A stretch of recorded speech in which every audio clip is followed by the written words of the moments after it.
Football fortunes are a funny thing. Down one year, up the next. After a couple of down seasons, two programs on the upswing meet today. The Austin Peay Governors come to Orlando for a bonus game against the ranked Knights of UCF. Next on ESPN3.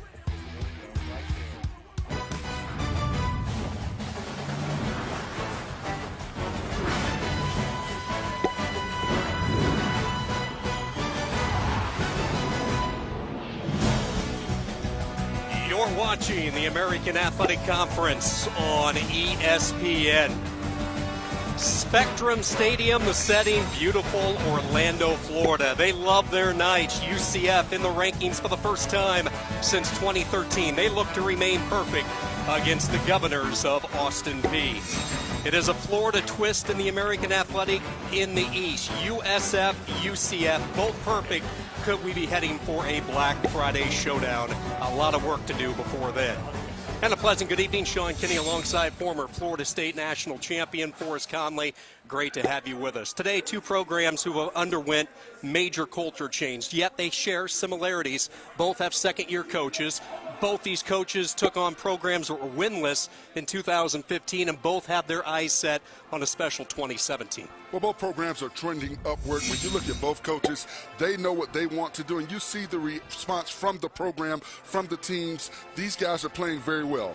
One story you might be familiar with, one maybe not so much. Scott Frost has become the hottest commodity in the coaching world, and rightfully so, taking this winless program and putting them in a position maybe to be a New Year's Six squad. Well, I like his sincerity about the program. Everybody's believing in what he and the coaching staff have brought to the table, and you see the results so far.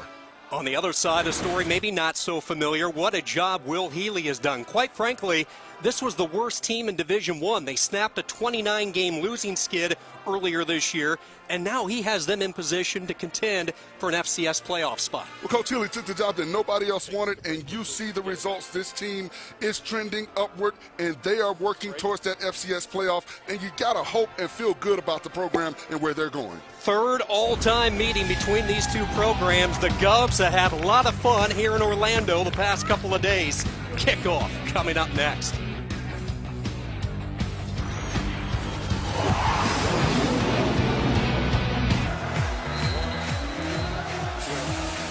The UCF Knights off to their best start in program history, making their way on the Spectrum Stadium here in Orlando as they get set to take on an unfamiliar opponent in Austin Peay. This game was not on the original schedule, but when UCF lost a couple of games because of Hurricane Irma, in particular the Georgia Tech game, UCF sent the invitation out last month, and the Govs accepted.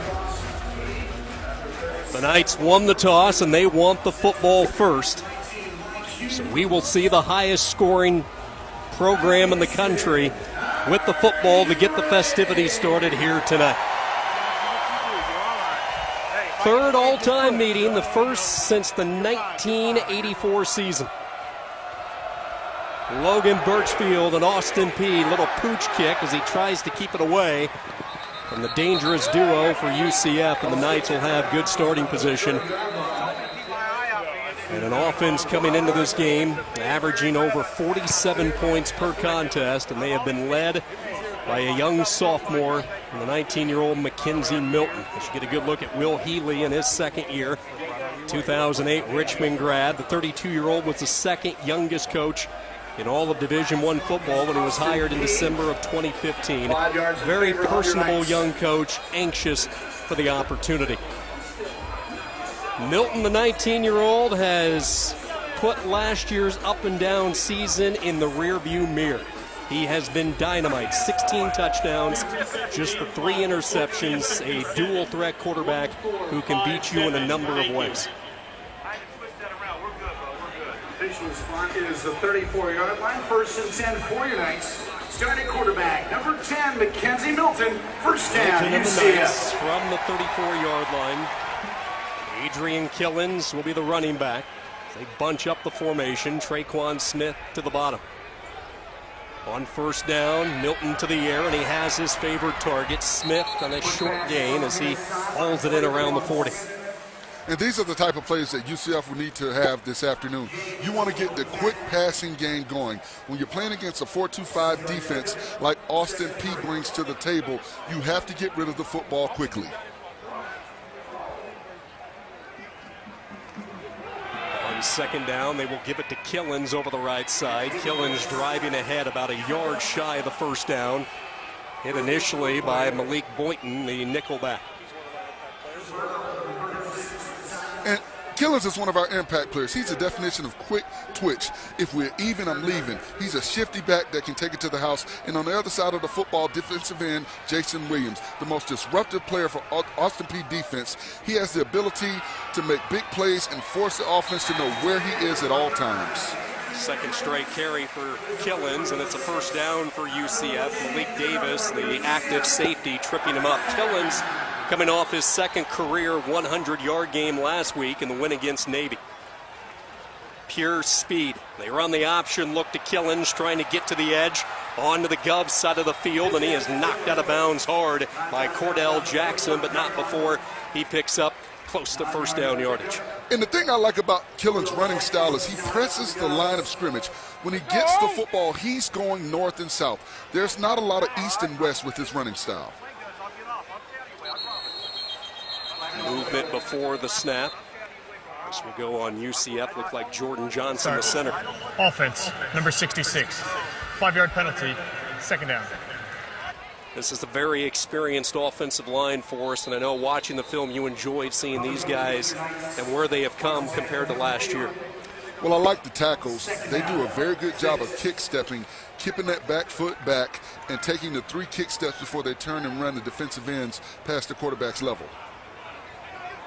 After the penalty, back at midfield, and it will be Killens, a steady dose of Adrian Killens, a sophomore from Daytona Beach, Florida. And you look at how this backfield breaks down. You have Killens and then Taj McGowan. Nobody really has seen extensive carries in a game. They have that type of balance and ball distribution. Well, the coach has said the players know they get limited touches, so they have to make the most out of every opportunity that they get. Another third down and short situation for the Knights. 3rd and 3. They need to get it to the 44. Milton will throw it out toward the flats. Pass is caught, but tackled immediately by Trent Taylor. Jordan Franks, the tight end, hauled it in. Terrific open field tackle by the young sophomore. And they need better blocking in the perimeter. Number 4, Traquan Smith, has to do a better job of maintaining that block. If he makes that block, he opens up a lane for Franks to get down the field and get the first down. Big play, maybe even so more, a big opportunity for the Austin PD early. Milton is flush, being chased, throws on the run, and it's caught near the 32-yard line. It's the tight end Akins, and a 4th down conversion for the Knights. And you see the escapability by Milton. He had pressure coming from the outside from Jason Williams. He gets outside of the pocket, and Akins makes himself a big target coming across the field. UCF lined up, ready to go toward the sideline. Smith, a reverse pivot, sprints down the near side. It's a pickup of 16 more yards. Traquan Smith with a second catch on this opening drive. And you see the playmaking ability of the receivers on the outside. You've got to make the tackle if you're the defensive back. You cannot allow these guys to get upfield because they will get big yards. 19-yard gain for 1st and 10. Both running backs in. That's Killens in motion. McGowan in for the first time, and he will get the call. Little dump to the flats. McGowan with the stiff arm is ridden out of bounds. That's number 12 with the reception, Taj McGowan. Malik Boynton another stop, and Milton off to a hot start. His efficiency number 2 in the country, so no surprise. And for UCF, you want to drive the ball down the field. You want to hit Austin Peay in the mouth. You want to put 7 points on the board. You want to let them know that you are for real and this is not going to be a ball game. They whip it out to the flats again, and making the catch is Killens, trying to get him in open space. And a good job by Malik Davis getting him down. Those are going to be the biggest plays that I look for on this defense, how they tackle in the open field.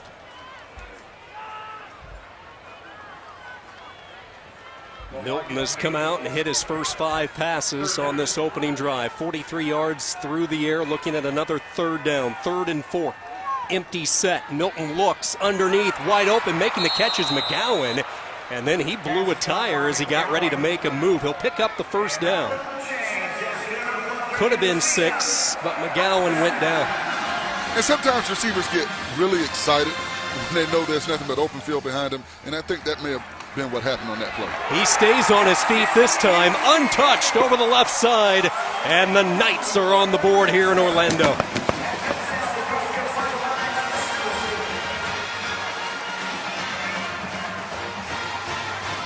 Good job by the offensive line getting movement at the point of attack. You see flat backs pushing guys backwards. That's what you want to see from your offensive linemen when you're in the red zone. The low man will win the battle, and the offensive line were the low man on that play.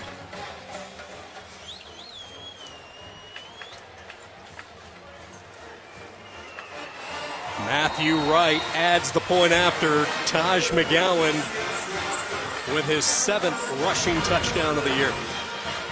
One of the keys when you're on the goal line is getting movement, and you get movement by being the first to make contact. Offensive linemen have to basically get on their fours, meaning all four, 2 hands down, and bear crawl into the end zone. If you can do that, you can uproot defenders and push them back. That's what you saw on that play. On that replay, you saw a lot of flat backs pushing guys in the red and white backwards. Taj McGowan able to find the end zone early. He had scored a touchdown in the first 5 games. He did not find pay dirt last week in the road win at Navy, but he is in here for UCF. And the Knights with a 7-0 lead as they drive down the field on Austin Peay. And remember, the big play was that 4th down conversion.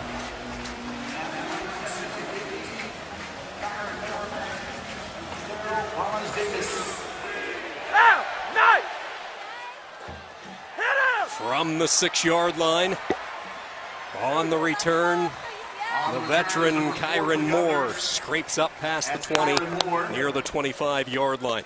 What a story in the true freshman, Jeremiah Oatsvall, who is coming off his first career start last week, a huge homecoming win against Southeast Missouri State. He's thrown for over 580 yards, 3 touchdowns, 3 interceptions, but this is the young man, when he verbally and physically committed to this program, that the recruiting trail just blew wide open for Austin Peay and allowed them to recruit the top-ranked class at the FCS level. Javon Craig started the first 5 games, but now it's Oatsvall for the 2nd straight game, getting the call, and a good gain on first down as he hits Williams out of the backfield.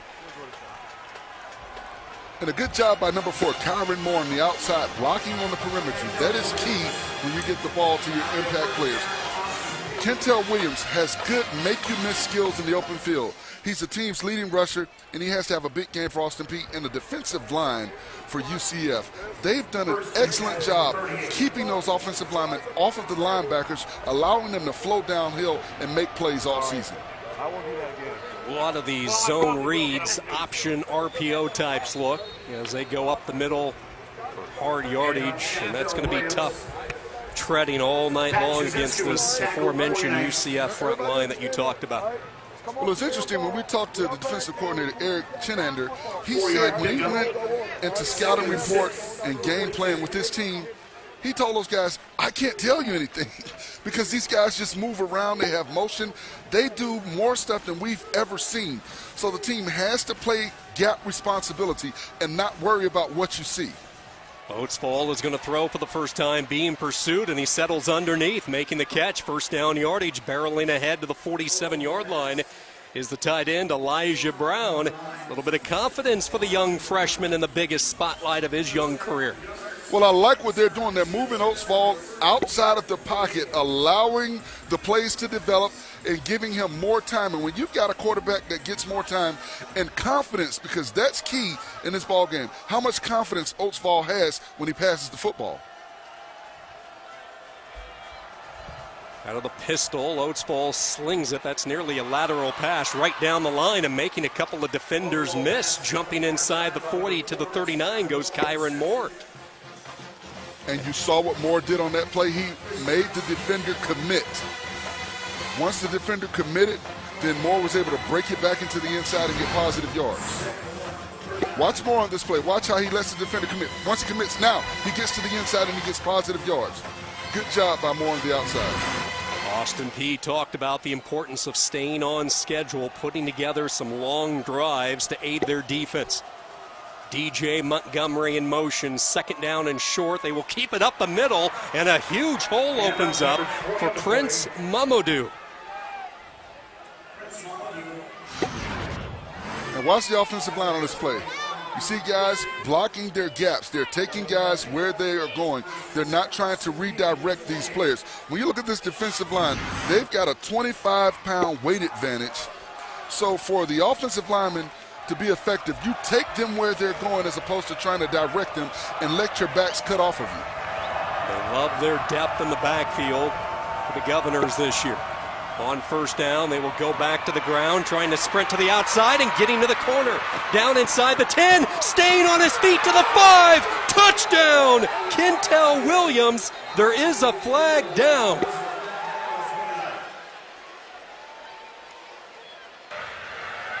Holding. Offense, number 69. 10-yard penalty. First down. Although that was a holding penalty, I'll tell you what, this is a great play by this offense. And I am shocked that Shaquem Griffin comes up and just tries to make a big hit. You've got to wrap up. These guys are game. They came here to play. They didn't come here to lay down, and you see it so far. Now, albeit they got a holding penalty and it's brought back, but that is a confidence builder for an Austin Peay ball club that many thought would not even be in this ball game. Incredible individual effort goes for naught, and a frustrated Will Healy as his team backpedals first down. Because Coach Healy knows the importance of that play.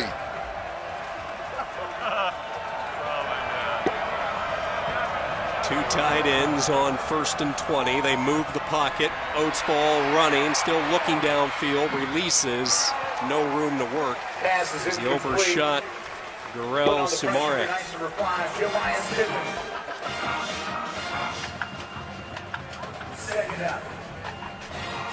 And for Austin Peay, you don't need to get it all back right now. You want to get 8 to 10 yards. Put yourselves in 3rd and 8, 3rd and 9, 3rd and 10 as opposed to 3rd and 20, which is what they have right now on second down. I didn't even notice. Williams goes in motion. He's going to make the catch, but he has a lot of work to do. Slips free from the initial wave. It's a minimal gain, falling ahead to the 35-yard line. This guy is explosive. He's the team's leading rusher. He's 6th in the country, averaging nearly 7 yards per run. So he's a guy that can make defenders look silly when trying to corral him. Well, you saw the elusiveness on that play. Titus Davis, number 10, had an angle on him, but he was able to fake him out and get positive yards as opposed to a loss of yardage on that play.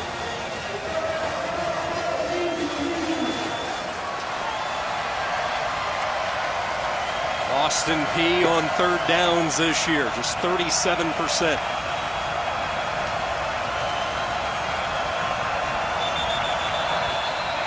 Timeout.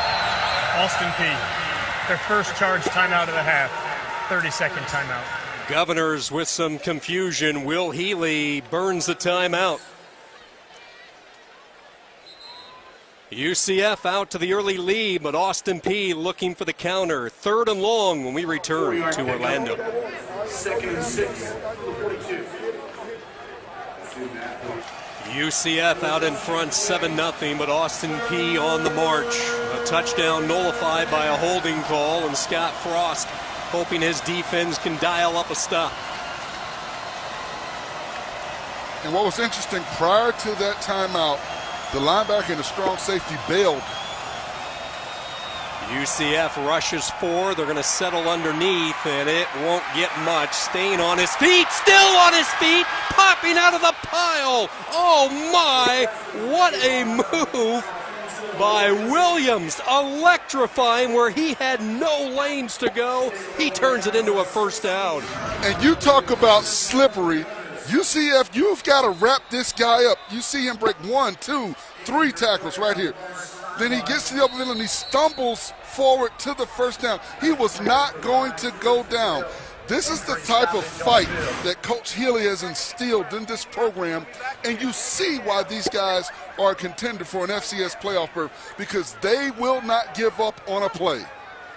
Williams was shaken up along with Tristan Hill for UCF. Hill slow to get up. Williams trying to stretch out after that great run. Austin Peay in the red zone when we come back. Exceptional individual effort by that young man. Quintel Williams has kept the Austin Peay drive alive. On 3rd and 18, he runs through the UCF defense on a 20-yard gain, and it was all Williams. And just moments after having a electrifying touchdown run nullified by a holding call, he gets his revenge, and here come the Govs. 1st down and 10 at the 16th. Montgomery in motion, straight up the middle with Tanner, and he is picked up and tripped down. Number 21. Quick hitting play as he was spun down by A.J. Wooten.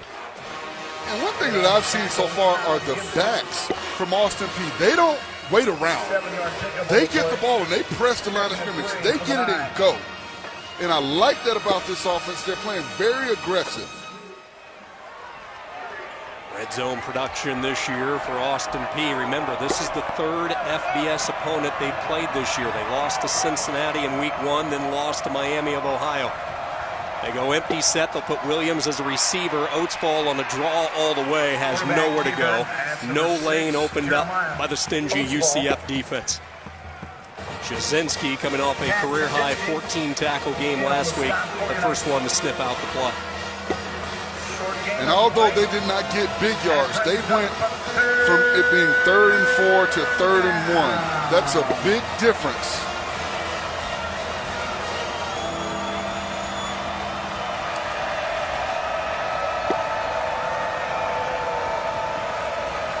Austin Peay looking at 3rd and a long yard. Goulbourne, the JUCO transfer, the receiver left. In motion is Tanner. He goes to the boundary side.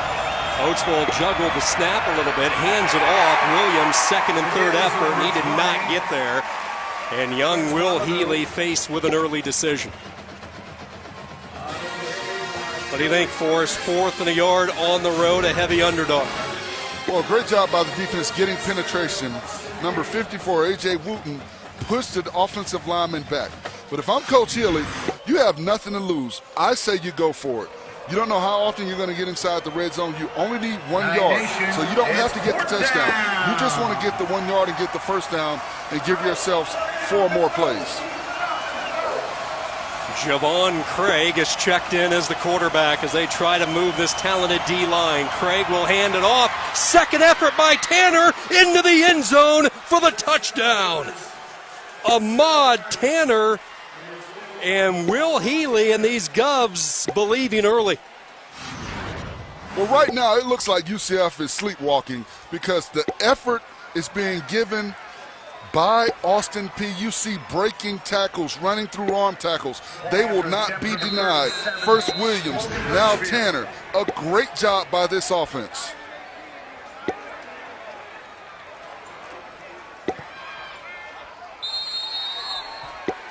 Logan Birchfield adds the point after. Yards after contact, the key stat for Austin Peay. It's Ahmad Tanner and the Govs punching in the equalizer.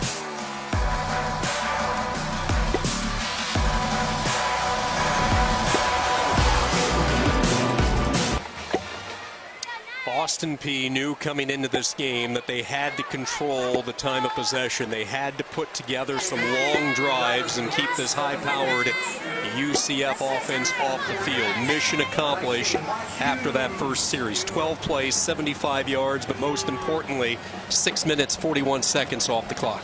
Well, the best defense for Austin Peay is their offense and how long they can possess the football, and you see it right there. You want to keep this high-scoring UCF offense off of the field as much as possible. After a pooch kick the first time, they will send it to Hughes, and he is in the open. See you later. They're not going to catch him. Did we say explosion? Bang, UCF.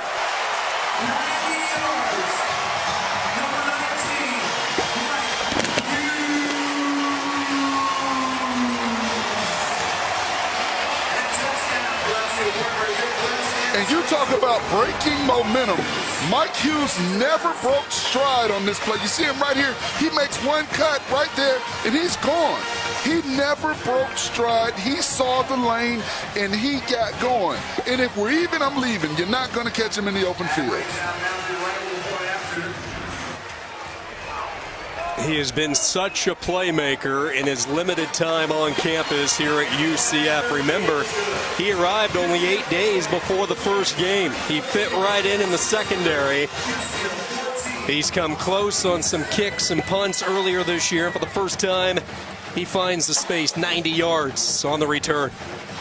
And the coaching staff talked about him coming in with no expectations, but once they saw him on the field in practice that first week, they knew they had to find a place for him to play because he was a starter. And you see Hughes on this play make a big play for a UCF ball club that was kind of down on themselves after that drive. And Birchfield knew he was probably the last man standing to try and make a play on Hughes, if not to make the tackle, slow him down, and he wasn't able to. Great job by Hughes, and now the energy is back on the UCF sideline. Because I tell you what, Sean, after Austin Peay drove down the field the way that they did, you saw some heads being held low on the UCF sideline like, really? Did this just really occur?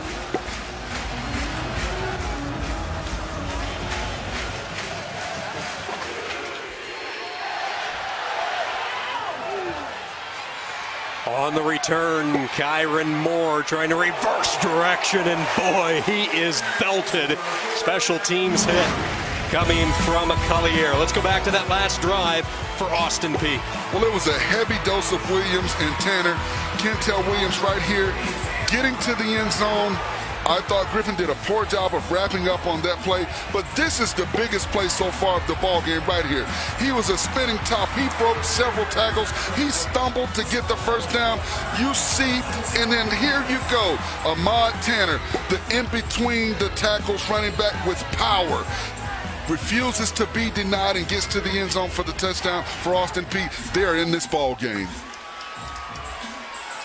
See if that return by Hughes fires up the night defense. Drive number 2 for the Governors. Moore goes in motion. He'll join the backfield on first down, lowering the pads and hitting Tristan Hill, and going straight down as the former Illini transfer, Trey Nation. Well, Tristan Hill is the epitome of a zero technique. 6'2", 330 pounds. You think of Ted Washington. You think of Haloti Ngata. Those big guys that just gobble up both A-gaps. They're not going to make a whole bunch of tackles, but they're not going to allow those guards to get up to the second level and block those linebackers. So his job is to just be big right there in the middle of the defense. Hill, who played last year more on the edge with Pittman patrolling that zero technique. Those two flipped this year, and it's been solid. Giving ground and tracked down in the backfield for a loss. Shaquem Griffin making his statement. And I tell you what, Shaquem Griffin is one of the most impressive players that I've ever seen in college football.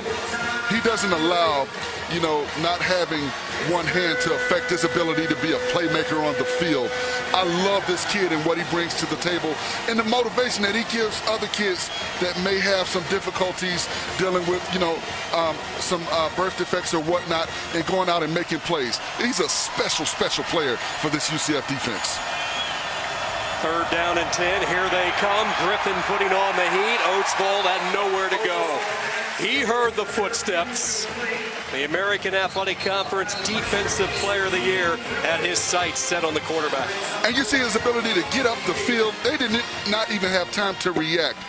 Once again, he is a special player. He doesn't have as many sacks as he had last season, but you see the playmaking ability on the outside when he rushes the passer. Finished last year with 11.5 sacks out of St. Pete's, Florida. Big brother Shaquille graduated last year. On the short punt, can Hughes work his magic again? He will push on to the Austin Peay side.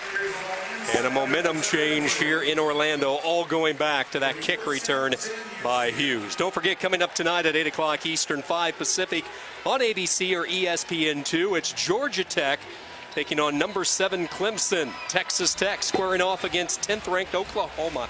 Check local listings for the game in your area or watch them both by using our ESPN app. Sooners and Red Raiders. Clemson with their first test after getting knocked off by Syracuse. Good football coming up tonight. Speaking of good football, UCF right back to work. Milton stays perfect. Smith has his 3rd catch. Forward progress up to the 42. Smith with reception. And on the stop, number 9, Trent Taylor. 327 yards of total offense. 9th in the country for the second-year starter. He took over the job midway through the season last year, had his bumps and bruises along the way. Look at the improv as he flips a little shovel to the tight end Akins. Ditsy-do right there from the Hawaiian. And those are the type of plays that hurt defenses. You scheme that play perfectly. You've got pressure on Milton. You want to get him down, and he improvs like that, and they get a first down. He not only improvs, but they get a first down out of the play. They go right back to work, making the catch along the near side is Marlon Williams. They don't look to Williams a lot, just his 5th catch. But that's one thing Milton has done with this offense. He has hit 13 different wide receivers in that personnel group. Well, I like that because you keep everybody involved and engaged in the game. They know at any time they can get the play coming towards their way. They pick up the pace, dumping it out to Dredrick Snelson, and he is tackled immediately. Nice job that time. Sniffing it out was Jeremiah Mitchell for Austin Peay.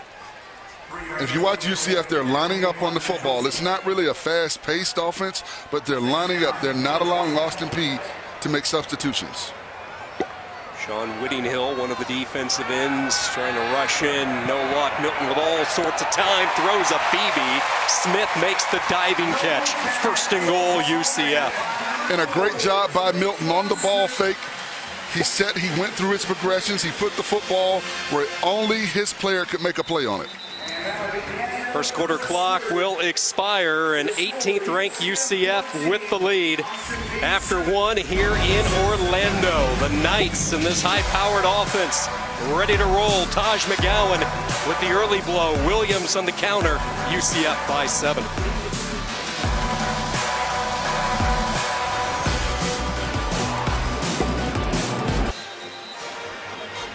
Scott Frost watching his UCF Knights post a 14-7 lead. The 42-year-old has certainly changed the culture around this campus with a youthful energy that makes it fun to be around. The former Nebraska quarterback and Mark Helfrich, Chip Kelly assistant at Oregon, has the Knights in the top 25, and they are believing. And he has a quarterback in Mackenzie Milton who has been sensational this year, and that has continued tonight. 12 of 12.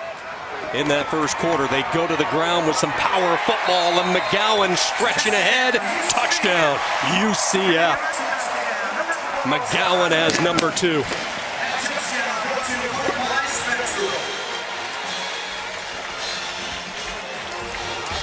McGowan does a good job of keeping his feet churning once he makes contact with the defender. Right here, boom, he makes contact with the defender, Darren Hodges, but he continues to keep his feet grinding and churning to get that ball across the goal line.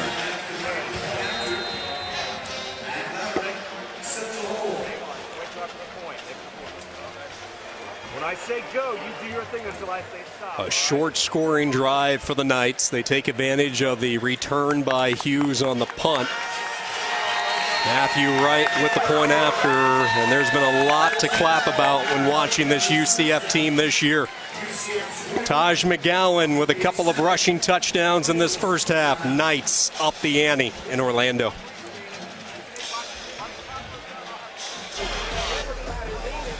Taj McGowan with a couple of rushing touchdowns. Mike Hughes has a 90-yard kick for 6, and UCF with the momentum. The Knights on top of Austin Peay by a score of 21-7. And now, Forrest, if you're this Austin Peay squad, you're in a very dangerous situation. Well, you've got to speed the game up, meaning you've got to run the football, take your time. I think they need to get back to what they did on the first drive. which is establish the run as opposed to trying to pass the ball and get going north and south. When they're passing the football, they're going east and west. And with the speed of this UCF defense, you've got to be north and south because pursuit will get there quickly. The offensive unit getting set for their third drive of the night. They were really good on that opening drive. They marched it down the field, 12 plays, 75 yards, but then a 3-and-out. That allowed the UCF offense to get the ball right back and take care of business. So now Jeremiah Oatsvall goes to work from the 21-yard line. He's forced to dump it, and the pass is deflected in the air, incomplete. And a good job by the free safety, Kyle Wilson, coming on the blitz from the outside. Oatsvall has to see that and get rid of the football or go with the pump fake and step under the defender, because when you make the pump fake, he's going to jump up to knock the ball down. A couple of first-year starters in the safety positions with Kyle Gibson and Trey Neal. Remember, they lost 4 experienced secondary players last year with Griffin, DJ Killings, Draco Johnson, and TJ Musterson. Stretch play, and look at the pursuit defense off the backside. Mitchell chasing down the runner, and force what we were just talking about, 3rd and long. Well, you see the speed of the defense when the outside linebacker can chase the running back down from the backside. That lets you know how fast this defense is. You've got to hit it hard and fast north and south. You can't run stretch plays on this defense.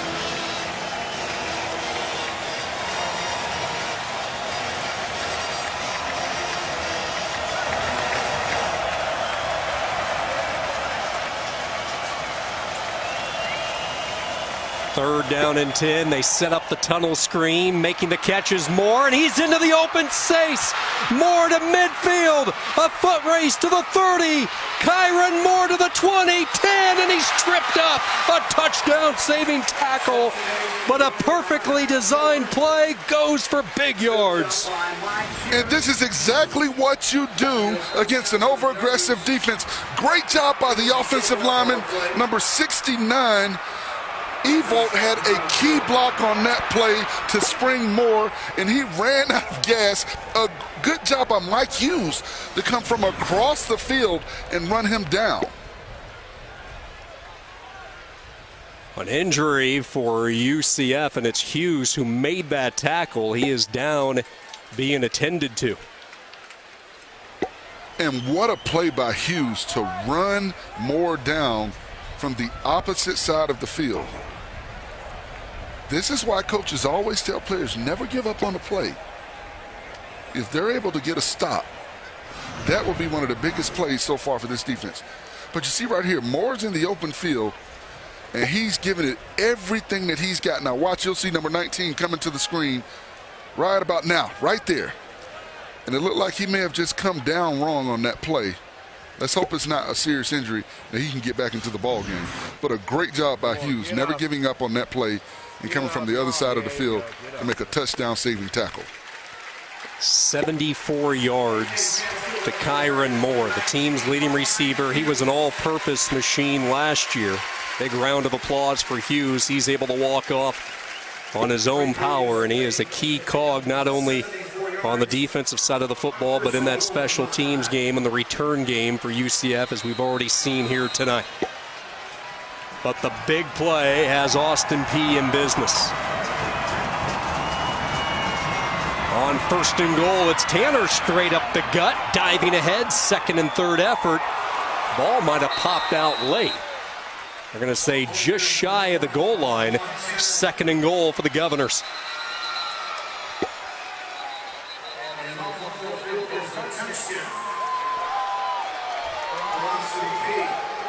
Boy, a real lengthy discussion. There was the side judge rushing in, say just shy of the goal line, and then the other came in indicating a late touchdown, and now the discussion ensues with our crew here tonight.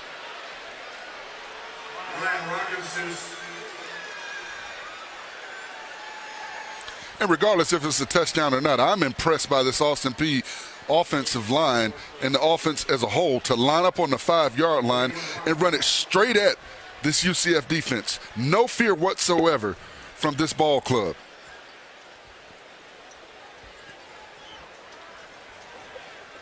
Right here, they go right at the defense. You see offensive linemen pushing guys back from UCF.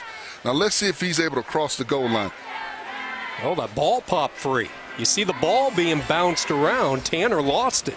And number 87 recovered it, Michael Hoover, and I think he's in the end zone. Well, he had possession of it, but then it got knocked out of his hands. Let's see right here. Tanner gets through. Ball comes out. Now watch 87. He's got possession of it right there.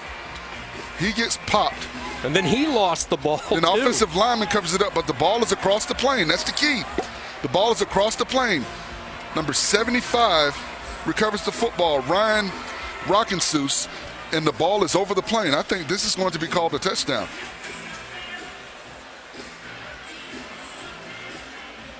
And Coach Frost cannot be happy so far with this defense's play.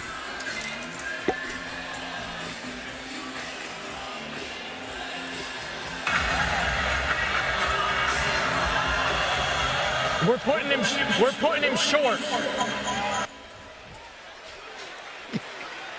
I don't know if the official wanted to have his mic on. The ruling on the field is the runner's knee was down prior to the ball coming loose. The ball will be placed at the 6-inch line. Second down. So they're saying there was never a fumble. That's interesting. From the view that we had, it looked like it was a fumble. So Austin Peay will have it. The Governors with 2nd and goal. That nose of the football. Previous play is under review. Well, now they're going to take a look. And I don't think the knee was down. Look here, let's watch the knee. The knee isn't down. The ball is out right there. And see, he's on his back. So for them to say the knee was down, and I tell you what, Michael Hoover took a shot. I think that's Titus Davis, number 10, who delivers a shot to Michael Hoover. You see Titus Davis looking around. Now the ball comes out, and I see, watch him come over there. Number 10, boom. Michael Hoover never knew what hit him, and the ball goes into the end zone, and it's recovered by Ryan Rockensous. it was Burkett who stripped the ball. See number 2 reaching in, prying the ball free. A heads-up Hoover picks it up. Davis then delivers a jolt. Hoover then lost it. Jumped on by Rockensous, the starting left guard. If that's a hockey play, there's a couple of helpers in there. And I tell you what, you got to hope. I'm a former offensive lineman, so for Rockensous, I hope he gets the touchdown. That'll be the highlight of his, blocking career. You guys dream about that at night, don't you? Well, to be an offensive guard and score a touchdown against a top 20 ball club. But look at the movement by the offensive line. That's the first thing. They're staying engaged on the defensive lineman. And Tanner, right, because he's twisting, I don't see the knee down. I think the ball is a live ball. And I think it's going to be a touchdown. I just see touchdown for Rockensous. Well, we're about to find out after they take a second look. After review, the runner was not down. The ball was fumbled into the end zone, recovered by the offensive lineman. Result of the play is a touchdown. Ryan Rockensous, sleep well tonight, buddy. You got your 6 and a big smile from Will Healy. And you see the UCF fans are shocked right now about what's happening against their defense. Outside of that second drive where I thought Austin Peay got away from what they do, they've been able to move the ball effectively against this UCF defense. A 74-yard screen to Moore, set it all up, and the point after is blocked. Birchfield has the kick blocked. Will Healy in this offense trying to keep up with UCF. Knights lead it by 8 early in the second quarter.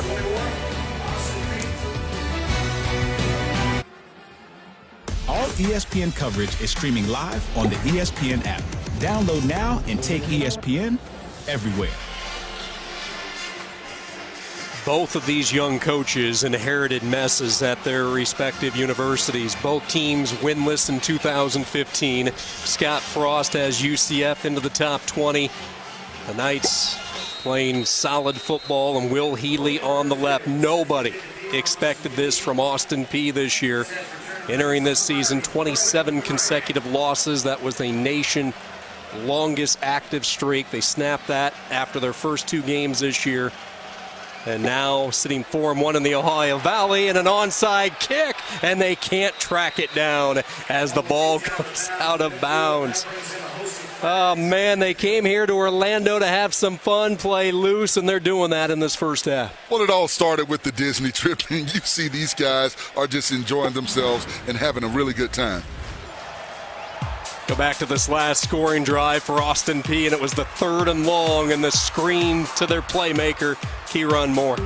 And they've made big plays throughout the afternoon on 3rd downs.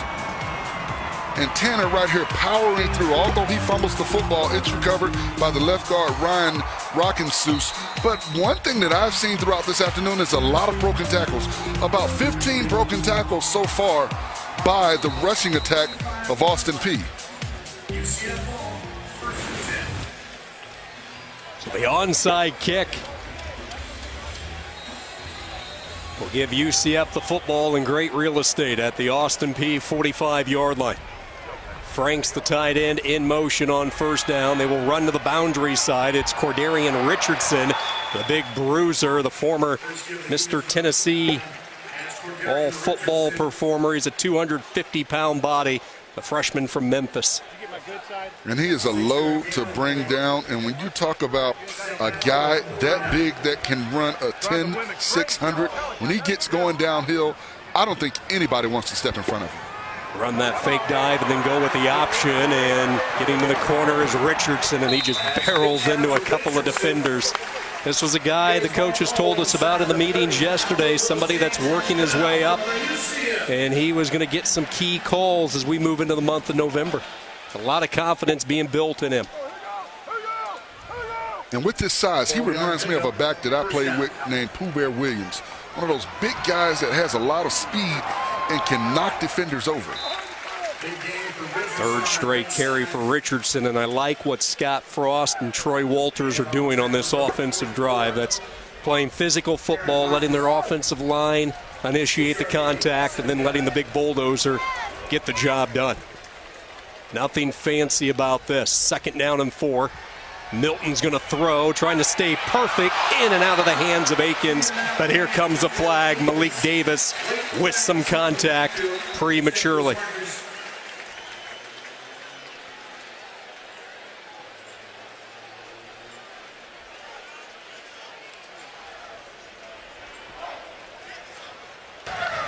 There are 2 fouls on the play, both on the defense.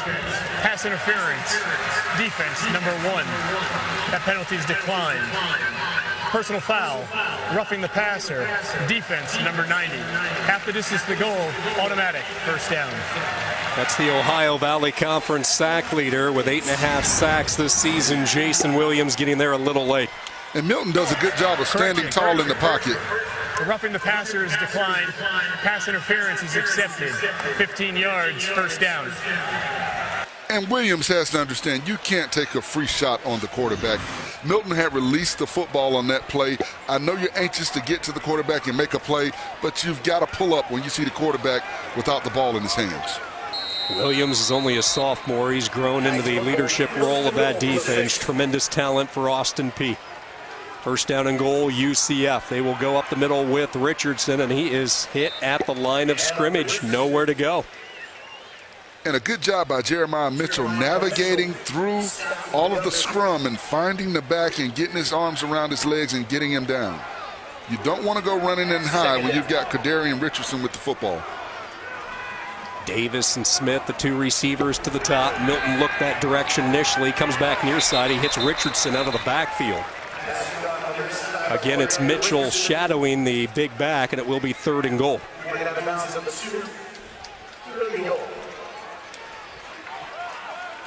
And I expect him to line up and hand the ball to Richardson on this play and let him power his way towards the end zone. And that's what they do, but Austin Peay was ready, and they say, The team's top tackler, middle linebacker, Gunnar Shalado, met him in the hole and delivered the boom.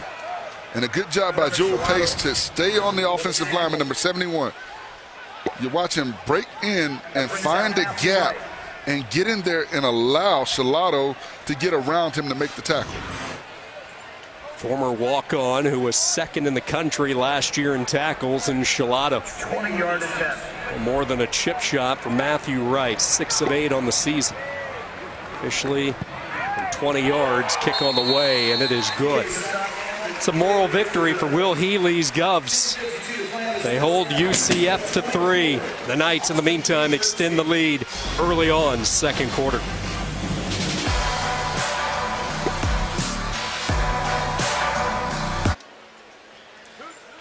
Familiar side here in Orlando. Some rain clouds starting to circle in from the west. We are anticipating some showers to reach the Orlando area here on the east side in the next 15 to 20 minutes. Hopefully nothing along these severe lines with lightning, but some showers and some rain anticipated as we move into the evening hours. Spectrum Stadium, entertaining first half. Austin Peay trailing 24-13. On the return, this is Moore, and he is cut down shy of the 20. Excellent special teams play made by Tristan Payton, the junior wide receiver. First one down.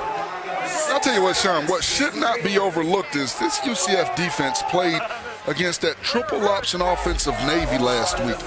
And that usually takes a lot out of a defense, you know, defensing that type of offense. And this was supposed to be an off week for those guys, which teams usually want to have because you've got to get back to base defense after playing that triple option. Such a discipline-heavy type of D when you face that option look. First down, nowhere to go for Austin Peay. Jasinski and Jemias Pittman able to bring down the elusive running back. And we talked to Coach Frost about that, and he talked about the team being beat up, no real serious injuries, but some nicks and knacks, and they tailed back their practice this week. They did a lot of walkthrough to allow those guys to heal a little bit. Yeah, both these teams really had the luxury of relaxed practices as far as contact goes. Austin Peay did not even practice Thursday. Second down and 11. They'll run the jet sweep, trying to get to the outside for the first time. The ball is loose, picked up by Griffin, and he will go in for the UCF 6.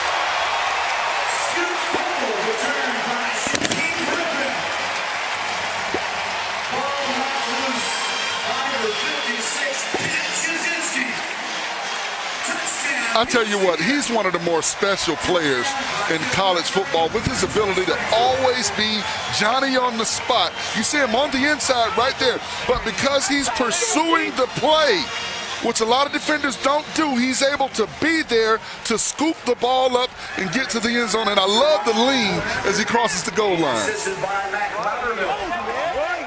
It was Jasinski's hit who jarred the ball free, and the opportunistic Shaquem Griffin. He's an impact player.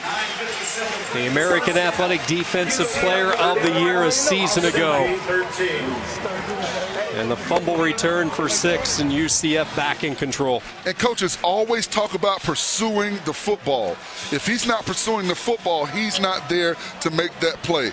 Albeit Trey Neal would have scooped it up and scored, but a good job by Griffin never giving up. He saw the jet sweep coming to the outside, and he sprinted across and is able to get the touchdown. Some twin brother love here in Orlando the past few seasons. His brother Shaquille, who graduated from UCF, was a third-round draft pick for Seattle. The two 22-year-olds were separated in August. And Shaquille reported to Seattle, and this is the first year that those two aren't on the same team. You can go all the way back to their youth football days with the Gibbs Gladiators, to Lakewood High School, to UCF. And I tell you what, I think they'll both be playing in the same league next year. I agree. Maybe not the same team, but they'll be in the same league. This place lit up now, and Austin Peay will wisely take a knee, and the Govs in their largest hole of this first half, trailing by 18. The ESPN app is a fan's best friend. Stream every ESPN and ABC college football game live at home or on the go. You'll get access to scores, news, and highlights all season long. Download the ESPN app to start streaming right now. A fumble and scoop by Shaquem Griffin as UCF out to their largest lead in this first half. Now for Austin Peay, excuse me, Forrest. No, go ahead. Nope, go right. Well, for Austin Peay, they've got to not allow what has happened to affect their play calling. Do what you've done early in the ball game, what you've had success with. Moore goes in motion on first down. They will give it to Williams. So just as you described it, it's actually Trey Nation who gets the call. Nation, hard yardage up the middle, and they have had some success over the guards in this first half. Well, when you look at the defensive line for UCF, these are guys that were cut every play basically last week against Navy. So they've got tired legs, and that's where you want to run the football, down the gut of that defense and challenge them. Houston putting up a fight with USF. They're tied early in the third quarter. Second down give is right back to Nation. Titus Davis rips him down. Third and short for Austin Peay. And this is a critical third down for Austin Peay. They need to get a first down, even if they don't get a score on this drive. You want to take some time off the clock. You want to keep your defense off the field. The best defense for Austin Peay is their offense staying on the field.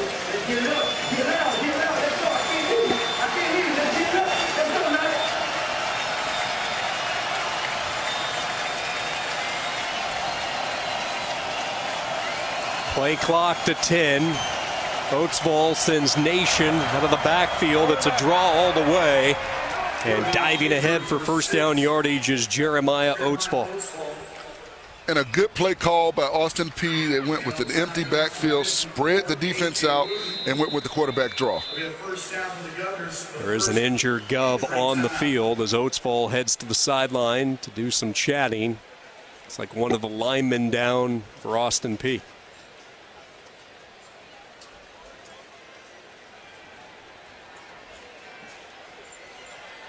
This offense has put up big numbers this year. You go back to their previous two FBS games. They lost to Cincinnati 26-14. They actually outgained Cincy in that loss.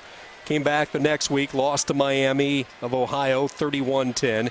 They put up 69 on Morehead State to snap the nation's longest active losing skid, and they've reeled off some key Ohio Valley Conference wins. Their only setback was to a top 5 FCS program in Jacksonville State. Well, most FBS programs don't want to play Jacksonville State, so that's nothing to be embarrassed or disappointed. I mean, you're going to be disappointed because you want to win every ball game, but when you look at that game and you look at this team and the progress that they've made so far, you know, you have to take your hats off to Coach Healy and his staff, because what we talked about is these guys are believing in what they bring to the table, and you see the results. I think in this ball game, they come out of here, win or lose, with a lot of confidence because they played toe-to-toe, head-to-head with one of the toughest teams in the country in the first quarter. The touchdown machine, Ryan Rockensus, was the injured lineman.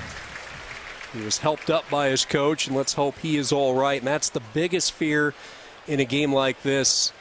You know, you're Austin Peay, you're fighting for a possible FCS playoff, which will be a huge milestone for your program. The risk of an injury, and that's the risk you take, adding that 13th game. Well, remember Coach Healy told us, he said he didn't know if it was a good decision to take this game or not. He'll let us know after the game. First down and 10, change of direction by Nation, but good pursuit defense. Titus Davis, Jasinski, the first two in. And although they made the tackle at the line of scrimmage, you continue to see these backs fight for every yard that they can possibly get. Jasinski's been a great surprise for this defense this year. He's led the team in tackles in 4 of 6 games this year. Quick screen, they get it out to D'Angelo Wilson, makes a move up past the 40 to the 43-yard line. Jeremiah Oatsvall with the completion, setting up a third down for Austin Peay, and they've been pretty good on third downs tonight. And the thing that they've done good is make plays in the open field. Oatsvall has gotten the ball to his playmakers, and they've done a good job for them when they get possession of the football. 3rd and 2. The Govs 3 for 5 in this first half. Here comes a blitz up the middle. Same play they called earlier in this drive, and it's first down yardage, a protected slide as Oatsville went down, and here comes a flag. Gibson, the safety, delivered a shot to the head of the quarterback as he went into protective mode. And a good job by the guard to pick up number 2, Shaquan Burkett, on the blitz, which allowed Oatsville to get up the field. See that elbow to the head of the true freshman, and that will get 15 every time. You cannot hit above the shoulder pads.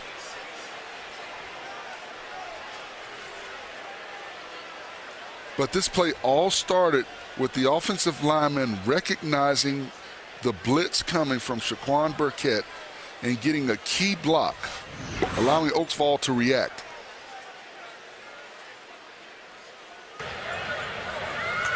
The ruling on the field is a personal foul targeting defense number 25. The previous play is under review. So with the targeting call, they will take a look upstairs, and the anger with Scott Frost right now for UCF. Well, I think what Coach Frost is saying is that Kyle Gibson's coming in, and he's kind of trying to pull up. It didn't look like he came with intent with that elbow to the head of Oatsville.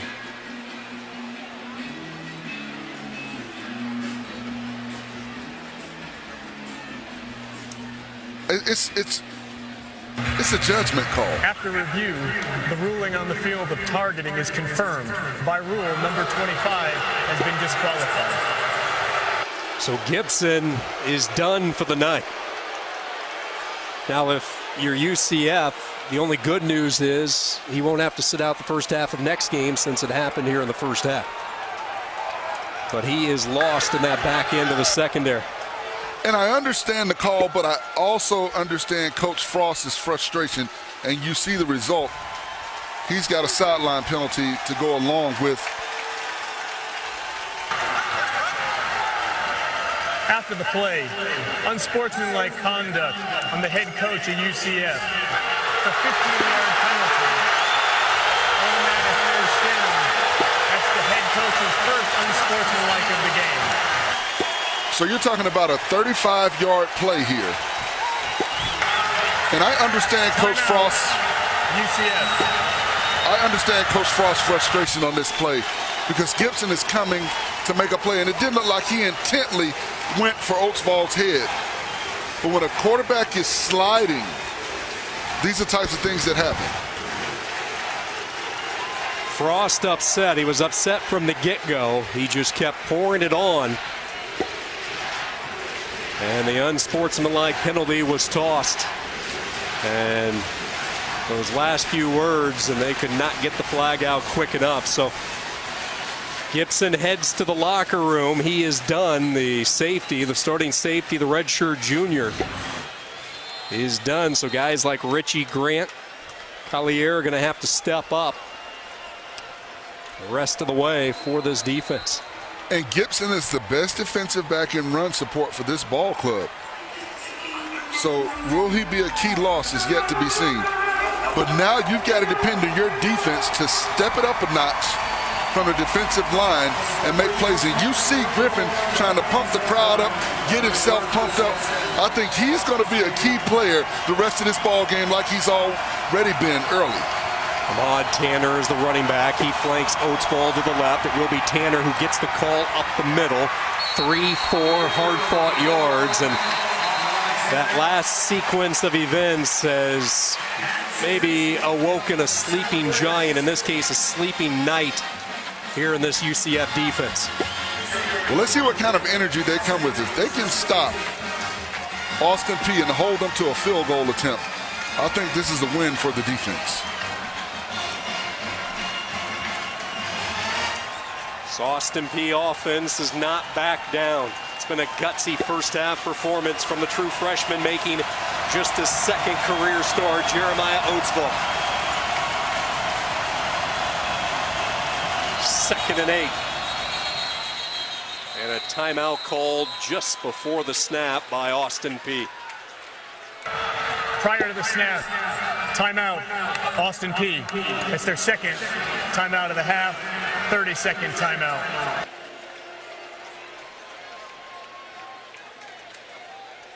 So the timeout by Austin Peay, trailing by 18, and some big calls midway through this second quarter. The AP Top 10 Week 9 edition. Alabama enjoying the weekend off. Penn State and Ohio State colliding tonight. How about Georgia just thrashing Florida? TCU having a tough time in Ames with Iowa State. Wisconsin, strong defense, strong running game. They beat the Fighting Illini today 24-10.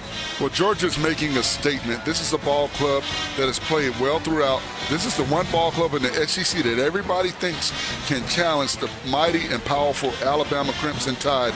And Notre Dame, after that 1-point loss to Georgia, they've kind of gotten it back together. Coach Kelly has found a great ingredient with that offense, and they've been scoring the football and doing very well in South Bend. First college football playoff rankings due out Tuesday night. We're going to have Big Fo next to me give us his top 10 a little bit later on in this broadcast. Second down and 8 inside the red zone. They fake the jet sweep. Oates ball is going to keep it, tries to dodge a missile as he lunges to the 15. And all of a sudden, this game getting a little chirpy. You see the linemen exchanging some pleasantries, and it's picked up an emotion the last couple of minutes. Yes, number 73, Charles Mosley, had something to say to the defensive line. And I like it when an offensive lineman talks. You know, you're the tough guys out there. You're the position that has someone to hit on every single play. The only position on the field that's designed for you to hit someone on every play. So I love the intensity from this ball club. They're letting this UCF defense know we're not scared. We came here to play, and we came here to possibly win. A couple of former SEC guys on that offensive line. They fake the pitch. Oates ball is going to keep it, and he'll be cut down shy of the first down. Wrapped up at the 11, about 2 yards shy of the first down. And check out the offensive lineman. A good job on the tandem block by number 64. He's able to get to the second level. Levi Seabolt, he's in the game for the injured Rockin' Suits. He's able to double team on that tandem block, get up to the second level, get a hat on the linebacker, which allows Oatsvall to get up the field. That's key for these guards. Can they get up to the second level and block these linebackers? The defensive line, this three-man front, has to do a better job of maintaining their blocks and not allowing these offensive linemen to escape and get to the second level. Will Healy needs 6, not 3. Easy decision here. Oates ball to throw, back foot toward the front of the end zone, tipped in the air and caught. Are you kidding me? Touchdown, Governors. Oh my.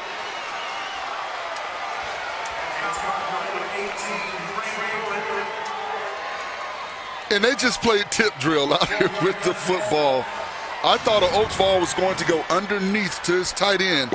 He had the tight end, Michael Hoover, in the flat, but he went over the top to his receiver. Excuse me, not Michael Hoover, but Trey Pruitt, number 18, underneath. But Pruitt ended up making the play anyway. Johnny on the spot. I tell you what, boy. The balls have went the way of this Austin Peay ball club this afternoon. Some tip balls. I tell you what, they are a game team. They came here to play. Trey Pruitt on the deflection with the 6. Pruitt, one of those guys who was part of that terrific recruiting class this year. Now you see Pruitt underneath. I thought he was going to go to Pruitt, but a good job because the defensive back had a play to come and get that INT, but Pruitt stays with it and watches the ball bounce off Kyron Moore's hands, and he's able to get possession of it and get his feet down. And you see Oatsvall. Great job by this offense continuing to stay with it. Pruitt, one of those guys in the 2017 recruiting class, he was getting pitched heavily by Tennessee Tech, and all indications he was going to go to Tech. In fact, on his recruiting visit to Austin Peay, Tech had just destroyed the Governors 41-7. His high school coach went to Tennessee Tech, but then when he found out that Jeremiah Oatsvall had committed to this Austin Peay program, all of a sudden he decided to be a part of this and try to make this 2017 recruiting class the class that turned around this program. And you see both of these true freshmen got their first start last week, and you see the team starting to reap the benefits of these two kids signing with this program. Saw Mike Hughes back on the field. They kick it away from him as UCF on the return. A late flag thrown in. Looked like maybe a face mask. So what a first half. 51 points put on the board by these two. Return down to the 40.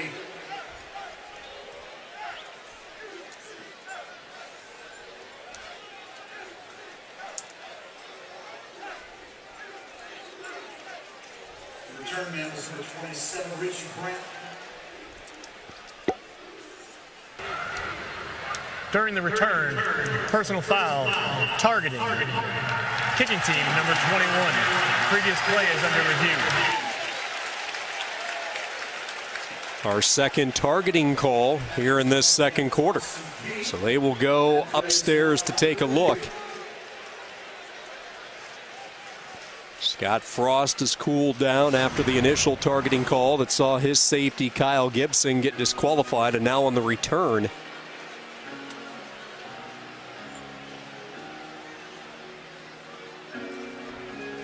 I don't see it on that play. Let's see. See Prince Mamadou, number 20, leaning with that helmet. That's Mamadou, who came in on the special teams coverage. Did he make contact?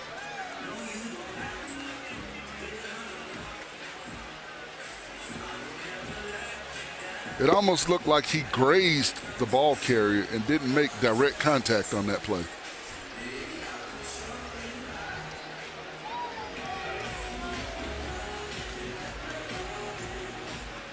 I don't think that's a targeting penalty. I think they're going to pull that flag up because it looks like the crown of his helmet hit the shoulder pads of the ball carrier as opposed to the head and the helmet. It hit the back of the ball carrier. Mamadou, a young man who was given a scholarship, a walk-on athlete to this program, given a scholarship back in August. High energy guy. Right here is what they're taking a look at. From my point of view, he hit the back of the shoulder pads. After review, the ruling on the field of targeting is taken off. There is no foul for targeting. And that's a good job by the officials to take the time and go back and look. The fans have to understand the officials' job is to protect the players and preserve the game. So they have to go through their due process. But a good job by the officials determining that that was not a targeting penalty. From the 40-yard line, Milton to the air, settling underneath, making the catch is Snelson. He'll pick up 9 yards, knocked out of bounds by Wantarius Bryant. This becomes a critical drive for UCF to go back up comfortably, and equally important for Austin Peay. And can this defense find a way to get a stop or a turnover? Well, if the defense can get a stop, they come out and they get the ball to start the second half. Milton for the first time is going to take a shot. Snelson has a step, and it's knocked away at the last second. Milton had him. Snelson had a good step and a half. But Dekivas Perry, number 5, does a good job. He turns around, he locates the football, and he knocks it down. A great job by Perry, not to run through the receiver, not to react because he was beaten, but look back and locate the football. Some late shifting by the inside of the defense on 3rd and short, and I don't know. This is going to be really close. Corey Brown, the transfer, plugged the hole, and this will be all dependent on the spot. And you see what Austin Peay is doing. They want to get a lot of pre-snap movement to get the attentions of the linebackers so they don't flow downhill. If you can grab their attention for a split second, it allows you to get out the field and get that first down. It is short, 4th and less than a yard. UCF lined up, ready to go. They will hand the ball off in a big hole over the left side for McCray. First down yardage on his first touch, and UCF converts. Now 2 for 2 on 4th downs in this first half. And because they were in their goal line defense, everything was compressed inside the box. So once McCray got outside the tackle box, it was open season. Quick snap, they go right back to work, working laterally with the speedster McCray. He's hit around the waist, catapults forward. Last 3 or 4 yards with his back facing upfield. Greg McCray, true freshman, Miramar, Florida. Real versatile athlete. He is completely opposite of the big back in Richardson, so they have a couple of varieties to use to back up McGowan and Killens. Wide open, broken assignment in the secondary. Cam Stewart stretches for the pylon, but they say he stepped out at the 4. 33 yards as Stewart was all by his lonesome. And a good job by Milton to recognize what the defense was doing and find his receiver. You see him go through his progressions. He looked over and he saw his receiver wide open. UCF ready to go. It's McCray trying to sniff out a little crevice on the right side. No luck. Gang pile tackling by Will Healy's Govs. 2nd and goal. This is the part of the field where UCF was stuffed on their last drive and they had to settle for 3. And this is where you challenge your offensive lineman. You've got a 60-pound weight difference. 2nd down and goal. They will stay with the quarterback keeper. Milton for the first time using his feet. Touchdown Knights.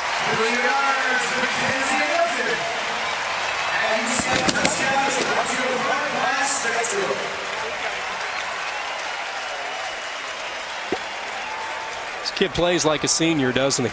Absolutely. He knows where to go. He's very smart. And he does a good job of reading and taking what the defense gives him.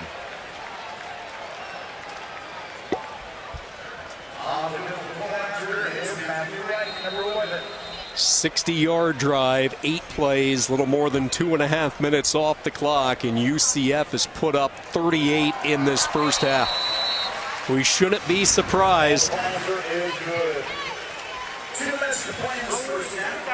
We see the cameraman go with the fake dive, and that's a great ball fake. But a key to this play was the block on the outside by number 11, Cam Stewart. He did a good job of blocking the defensive back so he could not disengage and try and make a play on Milton and prevent him from getting to the end zone.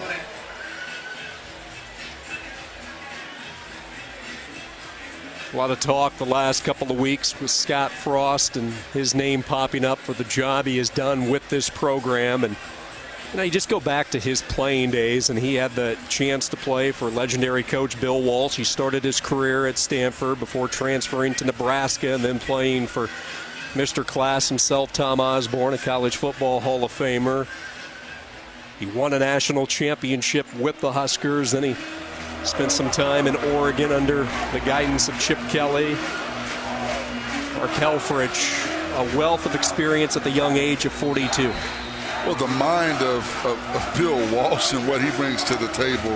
And then Tom Osborne. I mean, just those two alone. 2 guys who are class personified.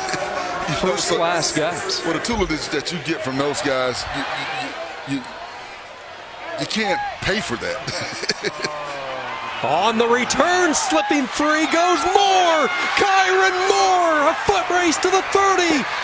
He's not going to get caught this time. Touchdown, no flags, 85 yards. I tell you what, man, this team has a never quit personality about them. How impressive has this ball club been this afternoon? Watch Kyron Moore. He gets possession of the football, and he fakes, breaks a tackle, breaks another tackle.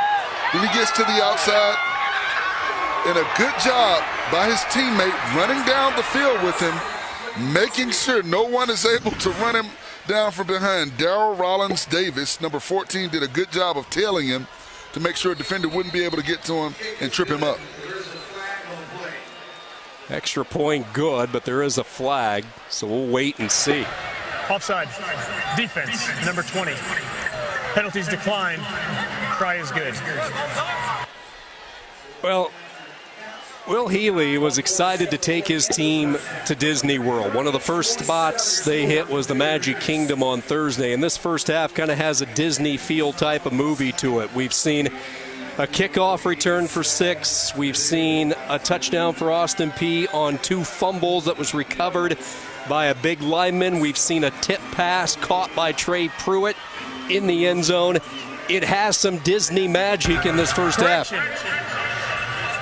Austin Peay's going to accept the penalty for offsides. Half the distance to the goal, retry. Now they're going to try for 2 here, so they'll take the point off the board and go for 2. Well, what they want to do is get this back down.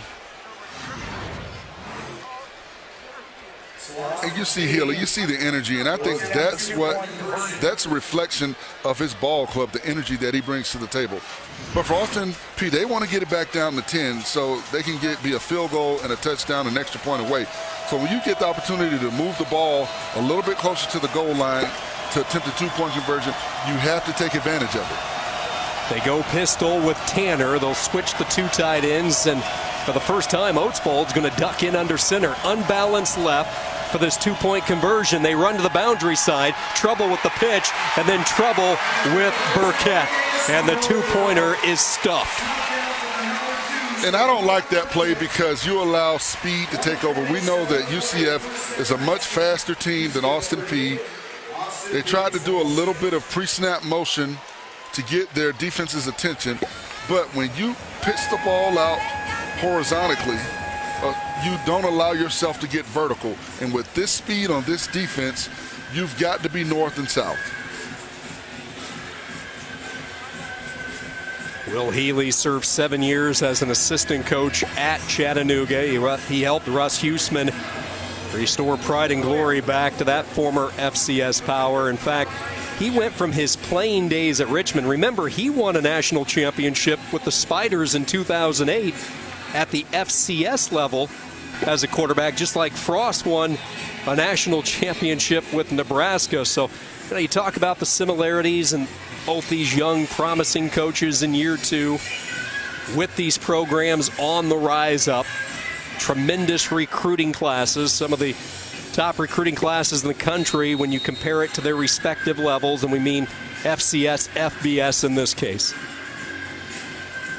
Well, and both are fun to be around. Well, what it does is when you've got young coaches, they bring about a different type of energy to a program, the enthusiasm that you see from both sides of the ball from both teams. I think that is what has made these teams be as successful as they are. Kick is away from Hughes as it goes into the end zone, and they will avoid the penalty. So a perfect kick by Austin Peay, and UCF will take over at the 25-yard line with 2 timeouts and plenty of time for this high-powered attack. One of the most telling aspects of this ball game is Austin Peay has 134 pass yards, UCF 136. Austin Peay has 78 rush yards, UCF 69. Total yards, Austin Peay is winning that battle 212 to 205. Austin Peay has 11 first downs, UCF 12 first downs. And they've run just about the same amount of plays. Austin Peay 31, UCF 32. So it's been a pretty even ball game so far. Each team with a special teams touchdown. The difference, UCF has that defensive score by Griffin. Milton with time. He will throw it to his receiver out of the backfield, McGowan, who has a couple of rushing touchdowns. He gets out of bounds and stops the clock. And right now, UCF has to be very careful. You don't want to give up a turnover trying to get a score before the half. 2nd down and 5. It will be Milton on a keeper, and he fooled everybody. Milton dives ahead, jumped on by Nate Howard, but not before he moves the chains and a first down. And Milton needs to be careful the way he carries the football. He had the ball out on that play. He needs to tuck it high and tight. Milton has them lined up, ready to go. Austin Peay rushes 4. They get to him, and there's the sack. Howard, the Missouri transfer, gets to Milton, a loss of a yard. And that was a coverage sack. A good job by the defensive backfield to cover up all the receivers. Timeout, UCF. It's their 2nd timeout of the half. 30-second timeout. Milton had nowhere to go with the football. A good job of just taking what he could get and getting down. You don't want to throw it into coverage and give the ball back to an opportunistic Austin Peay defense. Nate Howard, the junior defensive end, with that last sack was a big addition for Will Healy. He joined the program the second week of the regular season. His first game was their win against Morehead State, which snapped that long losing skid. Ran into some trouble with Missouri, but he has found a new home with Austin Peay. Don't forget, coming up tonight, 8 o'clock Eastern, 5 Pacific on ABC or ESPN2, it's Georgia Tech, the Rambling Wreck, getting set to take on number 7 Clemson. And then in the Big 12, Texas Tech squaring off against 10th-ranked Oklahoma. Check your local listings for the game in your area or watch them both by using the ESPN app. Flags fly on 2nd and 11.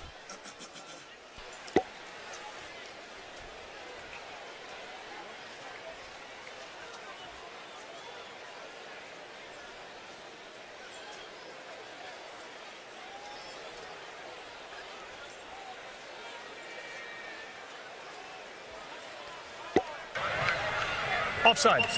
Defense, number 90. 5-yard penalty. 2nd down. Jason Williams, who has had a quiet first half, tough navigating against the talented tackles and Evans and Miller, a little bit too anxious.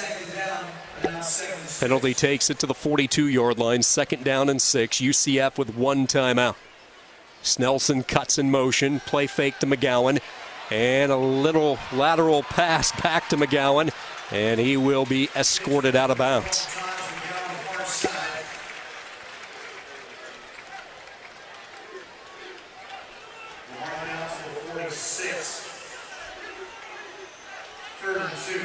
Top priority for Scott Frost and the Knights, convert this 3rd down. You don't want to give the football back to Austin Peay. 3rd down and 2 from the 46. Milton with all sorts of time, takes a shot down the seam. He was looking for Snelson, well covered. Malik Davis on the underneath side with the safety help. And a 4th down coming up for the Knights.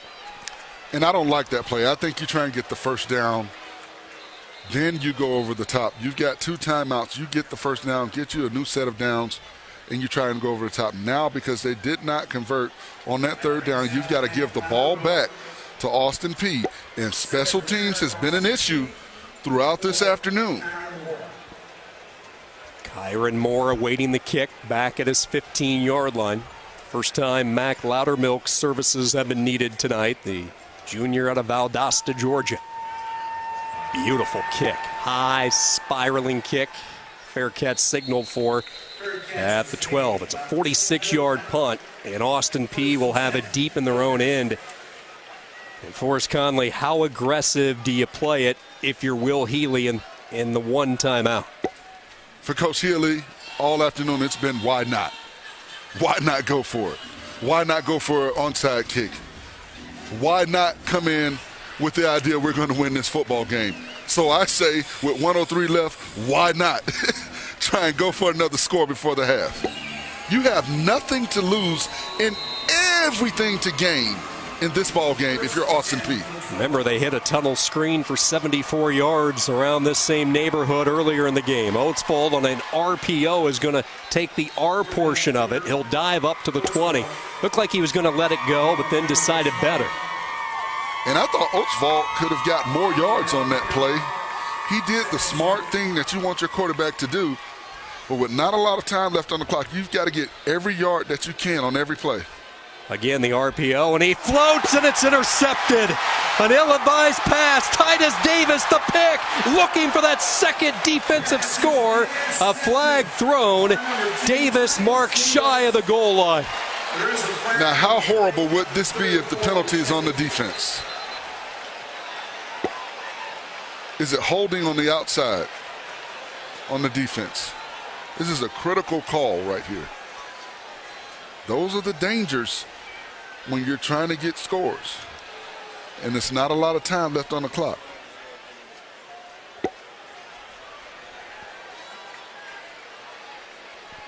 And a good job by Titus Davis to get up in the air and get that hand up and snatch the ball out. Now, if this is not a penalty on UCF, okay, the ball will be down probably on the 1.5 yard line.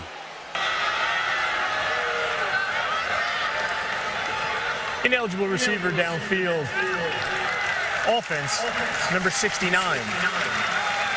The ruling on the field is an interception by the defense, fumbled through the end zone for a touchback.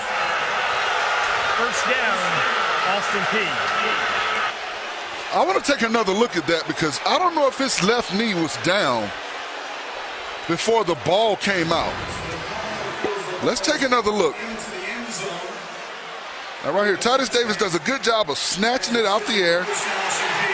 Now you see him running down the field. After the play, unsportsmanlike, defense number 20. It's a 15-yard penalty and his first unsportsmanlike of the game. The previous play is under review. And I think this call will be overturned. I think it would have been first and goal inside the 1 yard line because his knee is down. It looks like before the ball comes out. The ball comes out as he's hitting the ground, but his knee is already out of bounds. Now, Brandon Moore just picked up an unsportsmanlike conduct penalty, so it goes from first and goal inside the 1 yard line to first and goal at the 16.5 yard line. A big mistake by Brandon Moore. Now, I do think UCF still can get a touchdown. They've got 2 timeouts left. They'll be inside the red zone, but you'd rather be on the 1.5 yard line than the 16.5 yard line.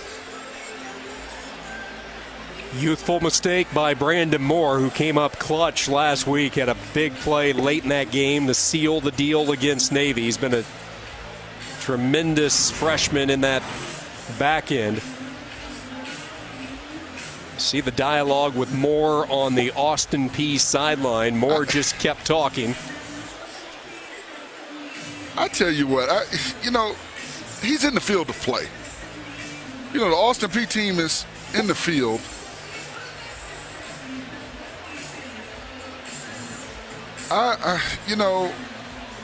Football is an intense game.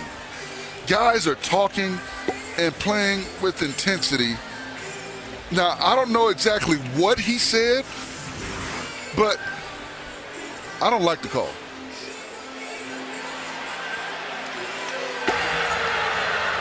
After review, the runner was down at the 2 yard line. The foul for the IDP is declined. The foul for the unsportsmanlike on UCF number 20 will be enforced. It'll be 1st and 10 on the 17-yard line, first down.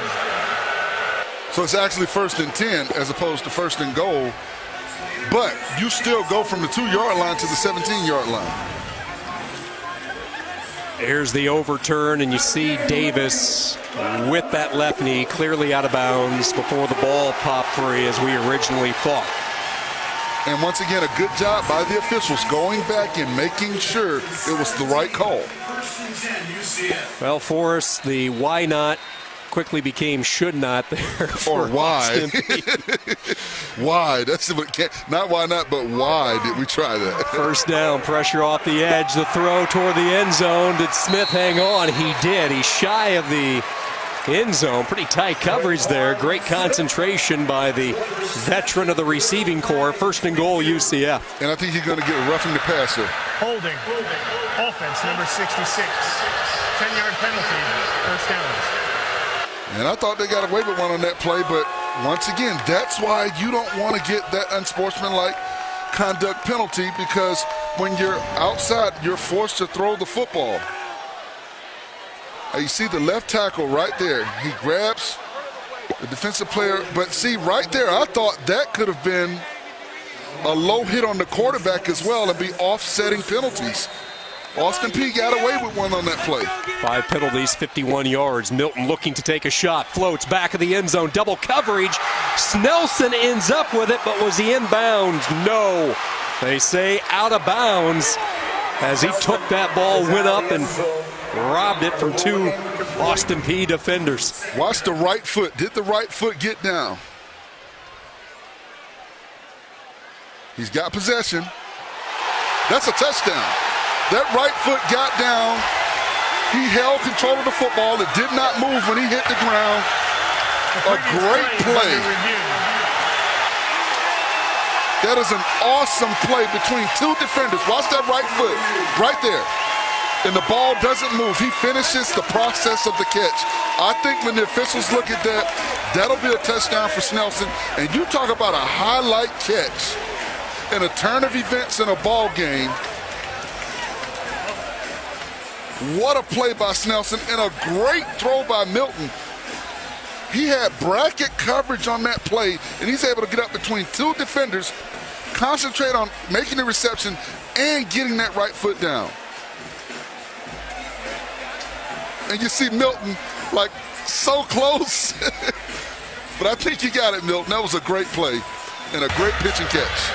After review, the receiver maintained control, got a foot down inbounds. Result of the play is a touchdown.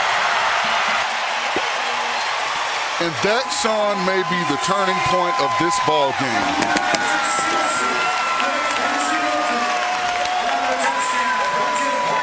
What a flurry of events in the final 30 seconds of this first half. Will Healy watched his young freshman quarterback make a freshman mistake late in this first half. And UCF, despite the penalties, makes them pay. Kick up, it's through for Matthew Wright. And the Knights have put up 45 first half points against a team, quite frankly, that has gotten under their skin in this first half. And Austin Peay, an emotionally charged 30 minutes of football, but the Knights, with the two takeaways, up by 19. And you see Coach Healy talking to his safety, Wantarius Bryant, and I think he's trying to coach him up. And that's the sign of a good coach. Don't fuss at your players because they didn't make the play. Use it as a teaching opportunity to get better. That's what it's all about as a coach.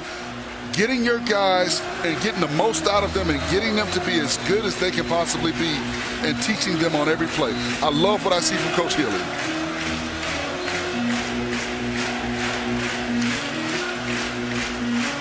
A young man who never lost in high school. He was an all-state basketball guard, team that won a state title. He was part of a powerhouse football program at Brentwood Academy. A young man joining a program that hadn't won a game in 2012. The teaching moments here on a Saturday night in Orlando.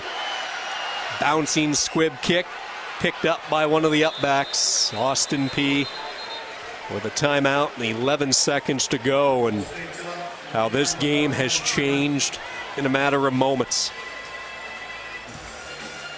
And I think UCF learned their lesson about kicking the ball deep to this ball club. I think for UCF and Coach Frost, they just want to get to halftime, go in, make some adjustments, because I think this is a tougher outing than they expected it to be. And for Austin Peay, they can go into the locker room with their heads held high because they are competing.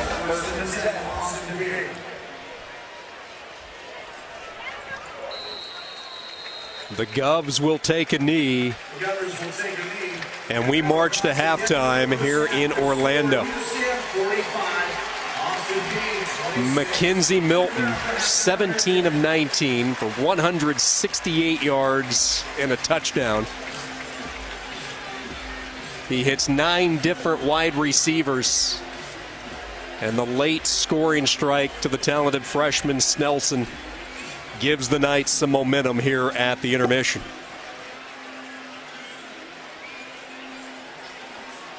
Two young coaches heading into the locker room here tonight, and non-conference game, a game that was not on the original schedule, but due to Hurricane Irma, UCF lost their game with Georgia Tech. They wanted to get the full 12 games in. Their athletic department reached out to Austin Peay about a month ago. The Govs accepted that role. And what a first half. Scott Frost joins us here at the break. And Coach, what a bizarre first half. Take us through your emotions after 30 minutes of football right now. We got to play better. That's not up to our standard. It doesn't matter who we're playing against. We got to play cleaner. We didn't tackle well on defense. We were making a lot of mistakes. We got to play a lot better in the second half. Coach, do you think the physicality of last week's ball game against Navy has had an effect on your defense this game? No, I don't think so at all. I think we talked to them all week about making sure that every opponent gets our best, and I don't think we came out playing like we can play, and that's our fault. Coach, good luck in the second half. Thank you. Scott Frost and the UCF Knights on top. It's been a stubborn foe tonight from Austin Peay. Taj McGowan, a couple of early rushing touchdowns. Knights lead at the break, 45-26.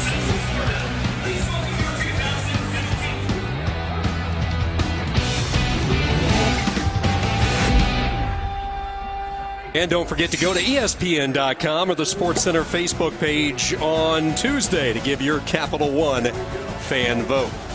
Halftime here in Orlando, UCF in a wild one, 71 points put on the board. They lead it over Austin Peay, 45-26. Sean Kinney alongside Forrest Conley.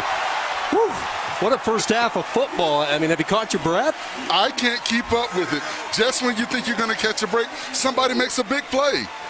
It has been amazing, this football game so far. It has been special teams. We've seen the UCF defense get in the act, but the special teams, a couple of game changers. Mike Hughes, first up, this 90-yard return gave the Knights some early momentum. Well, you see, Mike Hughes never broke stride on this play. He saw a lane and he took it. And then the big play element from the defense. The hit by Jasinski, scooped up by Griffin. And the defensive touchdown for UCF, but back came Austin Peay and their playmaker, Kyron Moore. Kyron Moore, 91 yards. You see him get in the open field. Nobody's going to catch him. This team has been very opportunistic this afternoon. This was a dagger for the Governors late in the first half. Dredrick Snelson goes up, takes the football on the strike from Milton. Milton goes 17 of 19 in that first half, and UCF with the lead. Will Healy joining us, and Coach, I tell you what, a spirited first half. Turnovers right now, the difference in this game. Yeah, you know, you can't shoot yourself in the foot against a really good football team. UCF's really good. They're dynamic on offense. The quarterback's playing great. I think we've been in situations to make some plays. We can't have any fear. We got to go make some plays on the ball in the air. That last play they had at the end of the first half was a huge play, but that's what great teams do. So we got to respond, put a great drive together to start the second half, and go compete. Our guys are playing really hard and having a ton of fun playing. I'm very proud of them. We can't shoot ourselves in the foot against a great football team. Coach, good luck. Have some more fun in the second half. Thanks, guys. Appreciate you. Second half action coming up. It will be Healy's offense to get the football when we return to Orlando.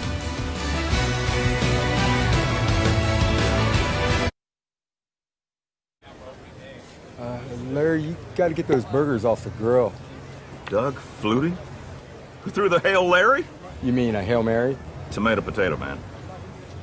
Those are two different words. Let's go, Dr. Pepper Hip. Let's go. Let's take a look at today's campus moment, brought to you by Dr. Pepper.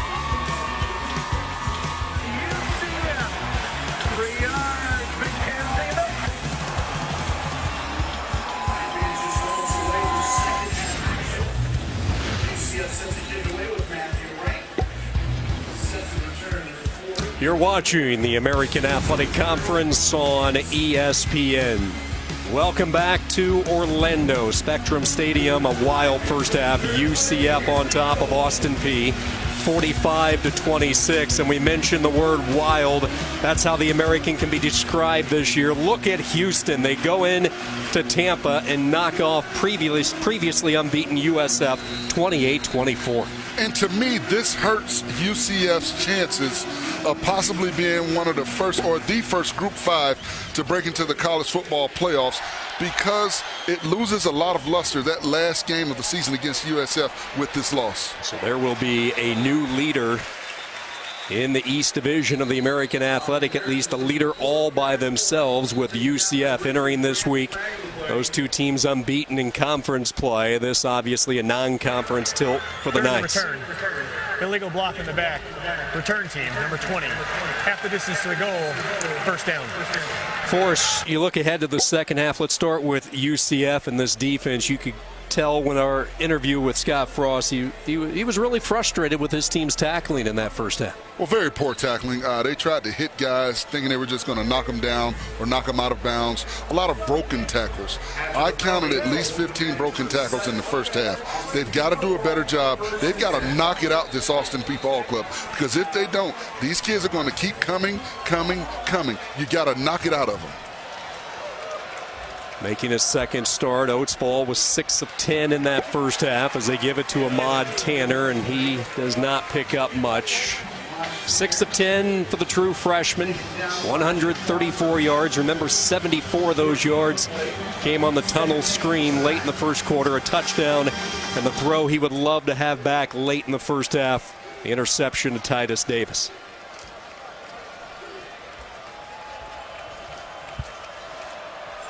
Young man that this program will revolve around over the next 3 seasons. 2nd down and 8 from the 9. Moore goes in motion, and he will catch the ball on a little swing pass. Jasinski had him shadowed the entire way. Good discipline there by the inside linebacker. Picked up where he left off last week, really all season, a tackling machine. And Oatsfall is going to be careful with the football. Remember his last drive in the first half, he threw an interception. So in the back of his mind, he's thinking about that play. The anticipate pressure from the Knights here. 3rd and 5. And watch number 18, Shaquem Griffin on the outside. They have 7 guys on the line of scrimmage, and here they come. Quick slant, and it's caught by Montgomery. His first catch of the game, and this will be real close. Looks like about a yard shy of the first down. And because of pressure, Oatsfall gets rid of the ball prematurely. You have to allow your receiver to get to the sticks before you get rid of the football. I like the quick pass game, but allow your receiver to get to the sticks first before you release the football. Yeah, we really haven't seen Oatsfall take a shot downfield in this football game. He just hasn't had the time. Hughes awaiting the punt. They kick it away from the dangerous return man, and it goes out of bounds, and UCF will get the football in great shape as they start shop at the 42 of Austin Peay. It's a 26-yard punt by Devin Stewart. And here comes an offense that came into this game averaging a nation's best 47 points. They have 45 on the board through 30 minutes of football. Their defense adding to that total. They pick up 6 on the special teams return, the kickoff score by Hughes, but a solid first half for Mackenzie Milton. 17 of 19. He hit his first 13 passes in this game. The late touchdown to Snelson. We start with Franks as a tight end to the right on first down, and it will be Franks who makes the catch. Picks up a nice kick-out block up ahead to the 30, and Franks powering his way to the 24, 18 yards on the first down strike. And what I like about the way Milton passes the football, he gets the ball to his receivers, to his backs, to his tight ends in motion, so they don't have to stop to catch the football. They catch the ball in motion. They go tight with a bunch set. Milton throws, and it's Franks again making the catch. Jordan Franks up near first down yardage, a pickup of 11. And when I say in motion, in their stride, the ball is right there so they can keep going north and south. That is a good job by Milton. You talked about it earlier, Sean. 2nd in the country in passing efficiency, 196.3. I think what else is most impressive, he's 3rd in the country in yards per completion at 16.4. So he gets the ball vertical down the field. First down and 10. They will stretch it to Richardson, giving some ground. Corey Brown reached out, and he will get the TFL. The junior college transfer from Northwest Mississippi Community College disrupting the play. And that, ladies and gentlemen, is a grown man play right there by Corey Brown. He splits the double team, grabs the back, and pulls him down by the jersey. It's a big loss of 7 back to the 20-yard line. And that was the big back, Richardson, at 250 pounds. Davis and Smith stack on this second down play. Milton under pressure, being chased by Williams. And it's Franks, his safety valve, making the catch. Good heat that time by the star for Austin Peay, Jason Williams. And I love the way Milton avoids pressure. You see number 90, Williams, come off the edge, and Milton steps, avoids the pressure, waits for his receiver to break open and sidearms it to get positive yards. Keep an eye on Snelson. He's in the middle of the three-receiver set to the right. Smith on man coverage to the top. That's where they're going. They loft it to Smith, who goes up. The elevation and the touchdown. Traquan Smith.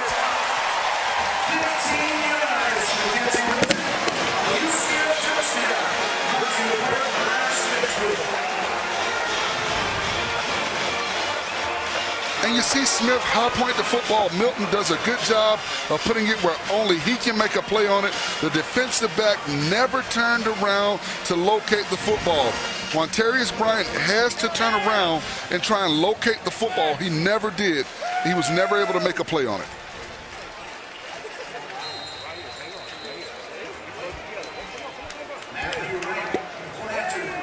UCF a strong start in this second half. They force a 3-and-out, and they get it to a familiar target. Traquan Smith continues to work his way up in the UCF record books. His 18th career touchdown. UCF with their largest lead.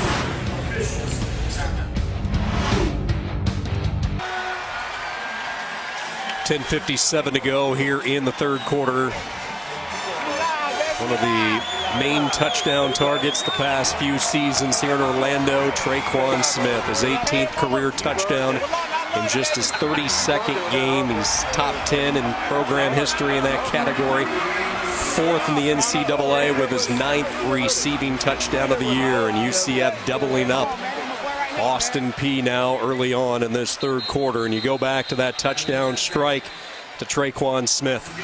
And that was actually James Tobin, the true freshman, number 28, on Smith. He never turned around to locate the football, and he'll get better as he plays more on this level. He did a good job of trying to poke the football out, but Smith did a great job of squeezing the football and getting that foot down before Tobin was able to push him out of bounds. Smith has become the veteran of this very young receiving core. You have a sophomore Stelson, and then this talented 2017 recruiting class with Emmanuel Logan Green, Gabe Davis, Marlon Williams, Otis Anderson, who's out tonight with an injury. There is a lot of youth in the receiving core, and they have all relied on that man right there for leadership. He has been a consistent, steady playmaker ever since he stepped foot on this campus. Look at the cutback by Tanner. First down yardage, spins out of the Jasinski tackle, and that has been the individual effort from these running backs that we have seen from the opening whistle tonight. I absolutely love these young men running the football. They have the most no-quit attitude I've seen from ball carriers in a very long time. Whether it's Williams, whether it's Tanner, whether it's Nation, these young men are running with aggression. Yeah, we haven't seen Kentel Williams since he left on that tremendous run back in the first quarter. Hopefully he'll be all right moving forward. It's been a steady dose of Tanner and Nation, and now we get Prince Mamadou getting the call. And what's interesting, you talk about it, Sean, we haven't seen Williams, but there's been no decline in the rushing attack by this Austin Peay offense. And it all starts with that offensive line firing off the football. See Williams with the helmet off. Looks like his night is done, and that is a key guy in a loaded backfield. We saw his playmaking ability in the short minutes he was on the field tonight.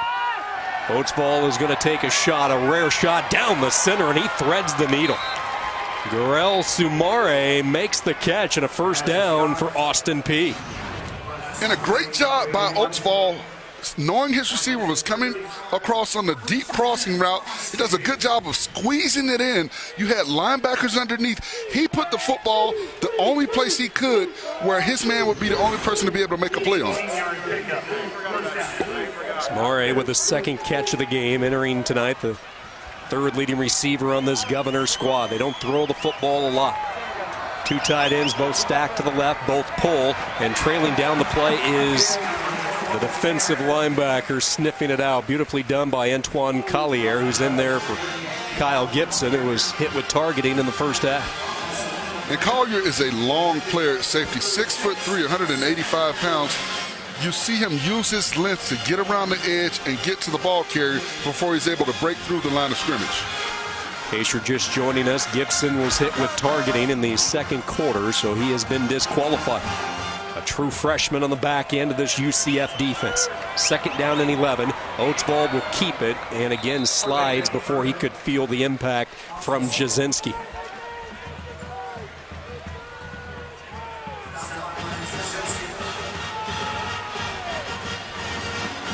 Will Healy, a football family. His father, Rob, was a star at Georgia Tech. Will himself was a Mr. Tennessee football finalist playing for Chattanooga and Boyd Buchanan High School. Threw for over 7,700 yards. He learned the sport at a very young age. Tough environment here in Orlando tonight. 3rd and 10.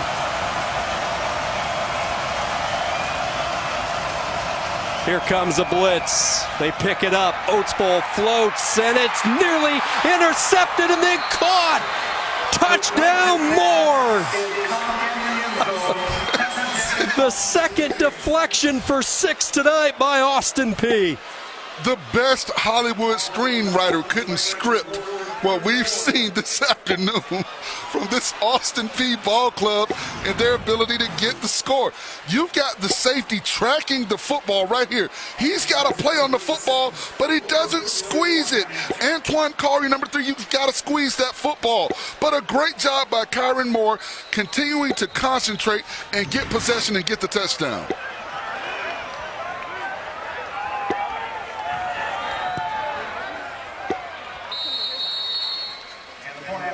There is no quit with Austin Peay.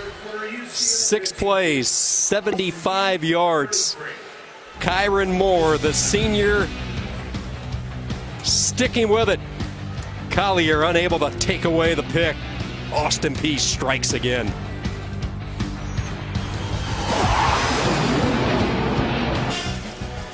The end of October, Tuesday, Halloween night, and we've got nothing but treats for you on ESPN. We'll have the exclusive reveal of the college football playoff top 25 rankings at 7 p.m. Eastern. Reese and the guys will break them down top to bottom, have coaches' reactions, as well as a live interview with committee chairman Kirby Hocutt. It's all available streaming on the ESPN app. Major shakeup here this weekend. Well, I'll tell you what, Ohio State beats Penn State 39-38. What a great ball game that was.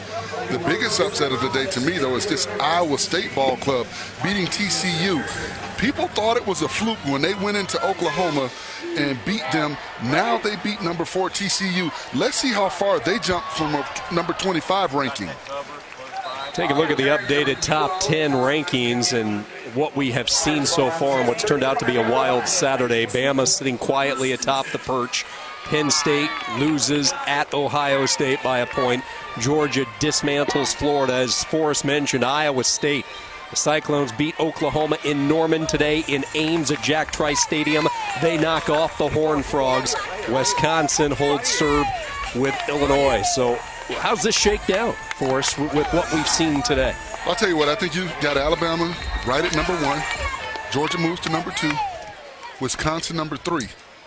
Number 4 is the most interesting spot for me right now, because you've got some undefeated teams, but you've got some one-loss teams that have big wins. I think Ohio State jumps up to number 4 with this big win against Penn State. So they leapfrog a couple of unbeatens. I think they do, because this is a huge win for them. That fun time of the year. Second down, the sidearm swing, little flare. Look at the nifty moves by Dredrick Snelson, who made the incredible catch toward the tail end of the first half in the closing seconds for that last score for UCF right before the break. This kid's a playmaker. 4-star ESPN recruit. Flanagan High School in Miami. Play fake, they set up the tight end screen. Akins gets a block, Akins on his feet, and then is hit at the 43-yard line. Bryant, the safety, able to corral him along with Pace. And number 72, the center, gets out. He does a good job with the fake of the pass block, gets out. But you got to hit somebody, 72. You can't go out and get it no late. find some work. Hit somebody. You're too big not to make a play out there. But a good job getting in the open field. Just hit somebody when you get there. Injury timeout. Austin Peay, one of their defenders down. We'll be back to Orlando right after this. 6:41 to go here in the third quarter. UCF, the 18th ranked Knights, out in front of Austin Peay in a wild one, 52-33. DeKevis Perry, the senior from Nashville, the injured Governor, he was able to walk off on his own power, so hopefully he'll be able to get back in there later on. Milton, in the meanwhile, looking at second down and short, 2nd and 2 from the Governor 42-yard line. 3 receivers set, and Milton's going to throw. Fires off his back foot. Downfield, Snelson catches it for the touchdown. Number 2 tonight for Dredrick Snelson. The touch by Milton. And this offense just keeps going UCF fast. And watch number 1, the free safety, Malik Davis. He never turns around to locate the football. He is just running. He allows Snelson to run right by him. You've got to turn around and locate the football. If he turns around, he's in position to make a play, but he never turned around.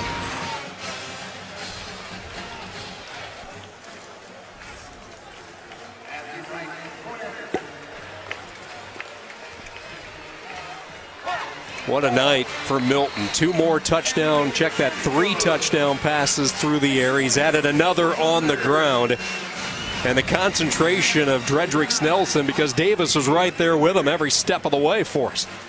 Well, you see the speed right there, and you have to stay with the receivers. You've got to turn around. You've got to locate the football. And you see Milton. He's reacting. He threw the ball. He threw a rope down the field. And that starts with the offensive line doing a good job of protecting him and allowing him to sit in the pocket and go where he wants to with the football. These are video game type numbers put up tonight by Milton. 24 of 26, 275 yards, 3 touchdowns. And you know what's impressive about this offense for UCF is their arsenal of weapons. We really have hardly mentioned Adrian Killens tonight, their big-time playmaker at running back. They have so many different ways they can beat you. Well, they've got speed at every position. And this team will go as far as their offense and the defensive lines take them. The offensive line allows for the playmakers on offense to make plays, and the defensive line allows for the lack of maturity that they have in their defensive backfield when they're able to get pressure on the quarterbacks that they face. On the return, Kyron Moore, and he's already taken 1 back tonight. A strong return out near midfield. Mackenzie Milton traveled nearly 5,000 miles as an 18-year-old last year from Hawaii to this UCF campus. It was a year of up and downs. He was cheered, he was booed, a typical freshman campaign. He was thrust into the fire when Justin Holman, the starter, went down with an injury, and at times he looked great, and at times he looked like a freshman. And Scott Frost told us he likes that about this young man, laid back, but he took the negative and turned it into a positive real quickly. Well, you know, fans aren't patient. They want it now. And, you know, you have to be patient when you've got a young quarterback, a new quarterback, an 18-year-old playing quarterback. You've got to be patient and allow them to learn the game and get used to the speed of the game. The speed of the game changes when you go from high school to major college football. One thing Frost has been able to do is connect that pipeline to wherever he's coached, in particular when he was at Oregon. He had success finding some players from Hawaii and certainly appears to be on that path with Milton. And I think that is what makes him such a hot candidate for a lot of the openings that people are talking about, because wherever he is, he can recruit from all over the country. Milton was one of 2 Hawaiian quarterbacks to start week 1 in college football back in opening week. Won a state championship at Milani High. Oswald has to settle for Trey Nation, and Nation cannot get that motor started. He's hit immediately on the play by Jamias Pittman, setting up a 3rd and long. And Sean Burgess Becker had an opportunity to make a tackle in the backfield, but he missed it. And these are some of the plays that Coach Frost talked to us going into halftime. He didn't like all the missed tackles he was seeing on defense.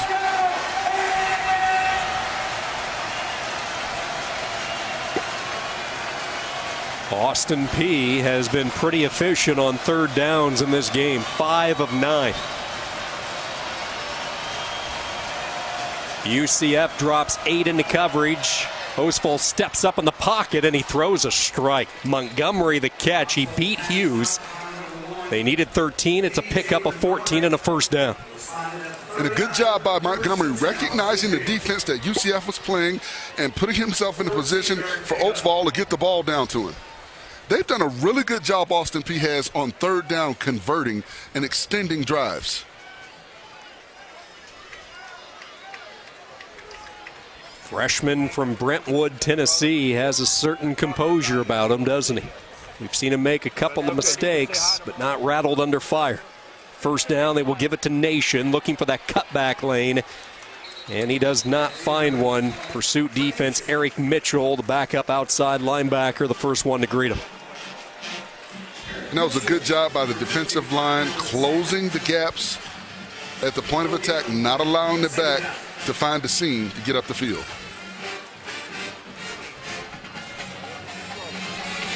Josh Odeji, senior defensive end, as they go 3 deep up front. Lots of depth on second down. Nation trying to run through some arm tackles. Cannot shake free of Shaquan Burkett. There you go. Noah Vedral, the freshman from Wahoo, Nebraska, getting loose. We could see him as we wind this third quarter down. UCF clearly in control as they've been able to dispatch a stubborn bunch from Austin Peay tonight. Another third and long for the freshman Oatsball.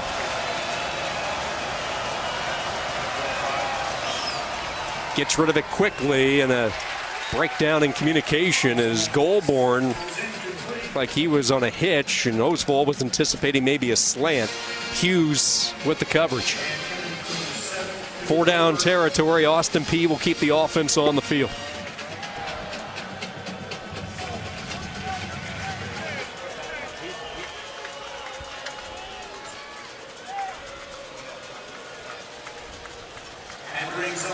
Both teams have been perfect on 4th downs tonight. Each squad 2 for 2.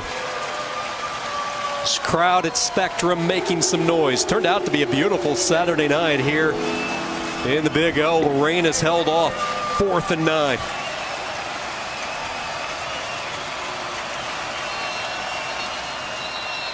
And whistles before the snap. I don't think they got the snap off. Timeout. Austin Peay. It's their first timeout of the half. 30-second timeout. So they use a timeout to prevent the delay of game. His night might be done. Mackenzie Milton, 3 more touchdown passes. 19 touchdowns this year to only 3 interceptions. And this is a quarterback position that UCF wasn't sure who was going to earn the opening night nod. That was a tight competition. Milton wasn't announced until late in the camp. But boy, has he been sensational in his sophomore campaign. The ESPN app is a fan's best friend. Stream every ESPN and ABC college football game live at home or on the go. You'll get access to scores, news, and highlights all season long. Download the ESPN app to start streaming now. And it should not be overlooked that this Austin Peay team has scored more points on UCF than anybody else has this season. 4th and 9, pressure off the edge, and Mitchell nearly got to him. Oatsball floats down the seam, and it's incomplete. A flag thrown back where Oatsball let her fly.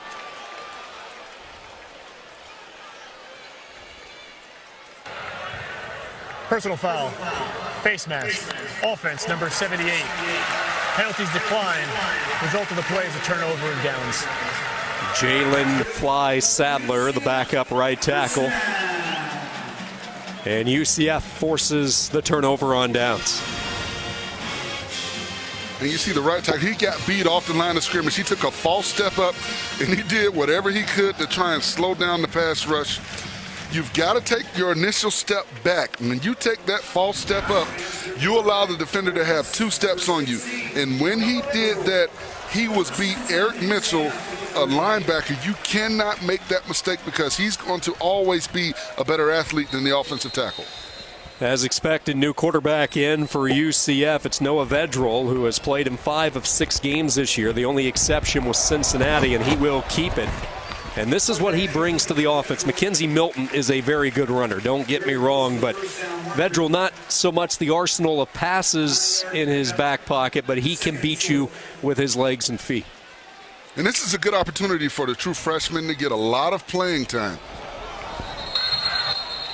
You can't simulate game speed.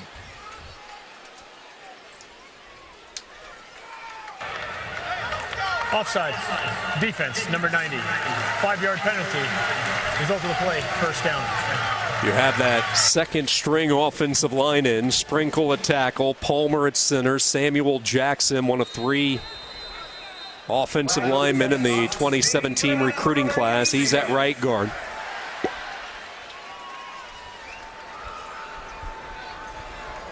Getting some reserves in late in this third quarter.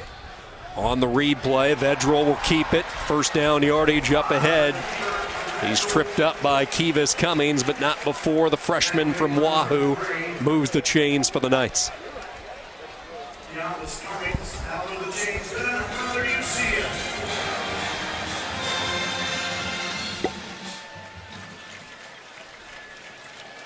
Inside 2 minutes to go in this third quarter.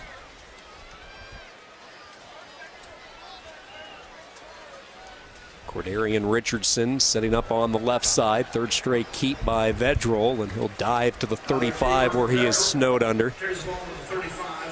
Mackenzie Milton will play the role of the spectator. You see Daryl Mack, right next to him. Mack, a guy they're hoping to redshirt this season. Milton, 275 yards, 3 passing touchdowns. He added a short run for a score. Really never saw his running game take off tonight. Did not need it. Short passing game was there all night long. Richardson looking for a cutback. And up to 29, Cordarian Richardson. A wild day in college football, and the wildness found its way into the American Athletic Conference. Houston stuns USF in Tampa. Both UCF and USF entering this weekend, tied atop the East, both unblemished, but that has changed for the Bulls.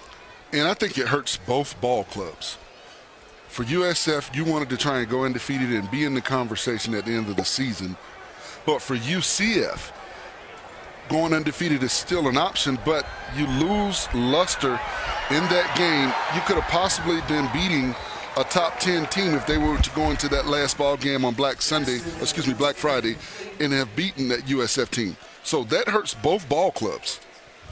Take a look at the updated standings with the Houston win. USF now sitting 4-1. UCF remains perfect at 4-0. They jump back into the conference fray next week with a very good SMU team. Noah Vedral looking at 4th down and 7. 20 seconds to go in this third quarter.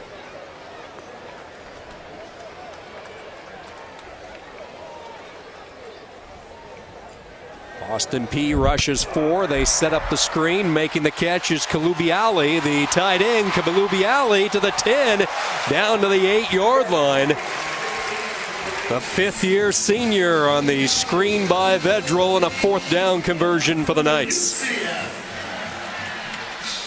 They'll be content to let this third quarter clock wind down. And the nation's highest scoring offense. That's the end of the third quarter.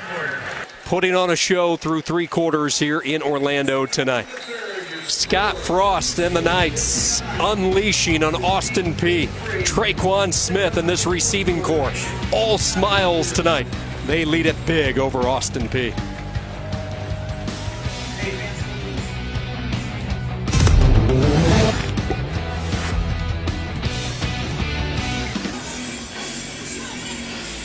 UCF has put up 59 tonight on their FCS opponent. 59-33. They lead it over Austin Peay. Sean Kinney alongside Forrest Conley. Welcome back to Orlando.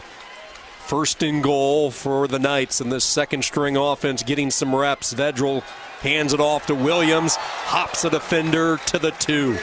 Marlon Williams, true freshman from Mobile, Alabama.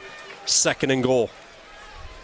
And I think you're starting to see attrition set in. Williams is able to get to the outside, get north and south, and get to the second level before he comes to a defender from Austin Peay. I think there's a chance we could see the big barreling back Richardson get a touch here. Second and goal. The 250-pounder lined up to the left of Noah Vedral.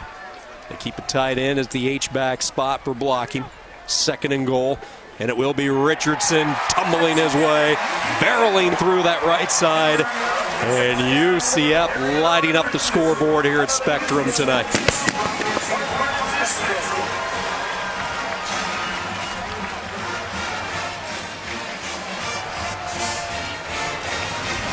Good job by that second-team offensive line to open up a hole and allow Richardson to basically walk into the end zone untouched.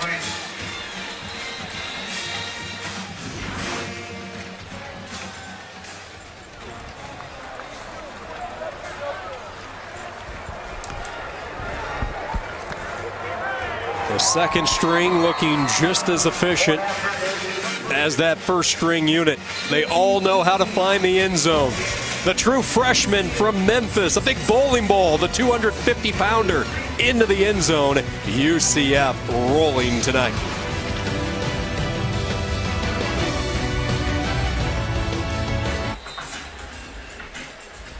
For the third time in 7 games this year, UCF has put up over 60 points. Tonight, a season high, 66 over their FCS counterpart, Austin Peay. Doubling up the Govs, 66-33. And Noah Vedral on that last drive, orchestrating an 8-play, 62-yard march. Getting some words from Scott Frost. Those two go way back. From their days in Nebraska, Vedral's parents, his father, old-time friends with the Frost family, and he's made his way from the Midwest to Orlando. Kyron Moore just never stops running, does he? Strong return out past the 30, up to the 33-yard line. We talked about the circumstances with this game. These two teams not originally scheduled to play. During the return, illegal block in the back, return team, number 23. 10-yard penalty, first down. UCF had really a bizarre 2 weeks with the hurricane that rolled through this area and impacted not just the community but also the football schedule. They had a game with Georgia Tech that was eventually canceled. Their game with Memphis was postponed. They were able to get that game on a makeup date.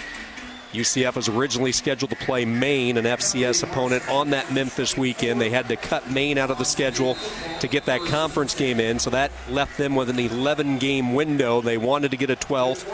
They reached out to Austin Peay, and the Govs took it to a team vote, is how they described it. As Mamadou goes out near the 30-yard line. So see how the schedule is laid out despite the 2 weeks. You know, really, there was a stretch. Frost was without his team. He let the team go to be with family during the hurricane crisis. They've been able to overcome all of that and now sit 7-0. Well, I'll tell you what, that Georgia Tech game being canceled hurt this ball club, because if they were to play that ball game and win, now they've got that one big win over a Power 5 opponent to go along with a possible undefeated season. So you take that Georgia Tech game that they lost, you also take the USF loss tonight. I think it hurts them in the long run. Now, they've got to keep playing football and only worry about what they can control, which is their upcoming schedule. But when you look at those two factors, that may hurt this ball club at the end of the day when you talk about the possibility of being the first Group 5, you know, to be voted in to the college football playoffs. Because when you look at the American Conference, there's always a team in the American Conference at the beginning of the season that people say, okay, if it's going to happen, this is the conference that it can happen in, whether it was Houston, whether it was Memphis, and now UCF. Change of direction run. Nicely done by Beneko Harley, the true freshman from Birmingham, Alabama. Flag on the play. There is a flag down, and continuing our conversation. Holding. Offense, number 78. 10 yards from the spot of the foul. First down.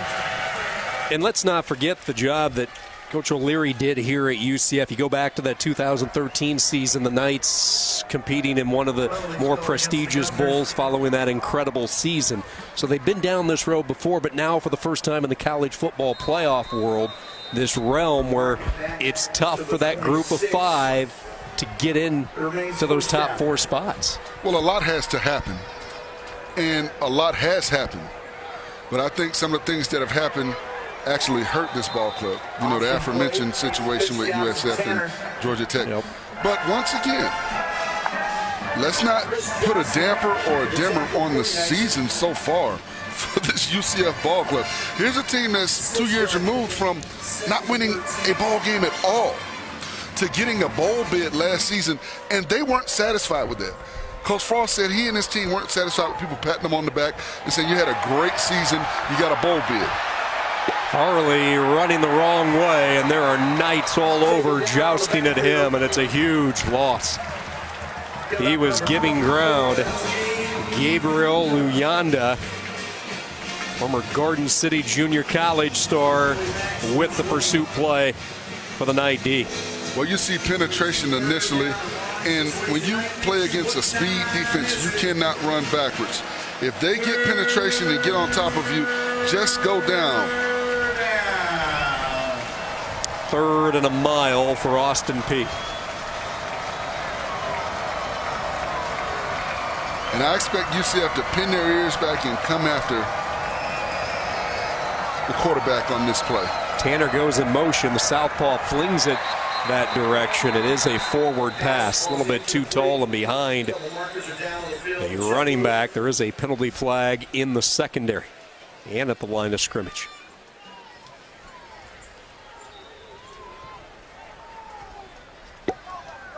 It's been a busy night for our crew here in this one.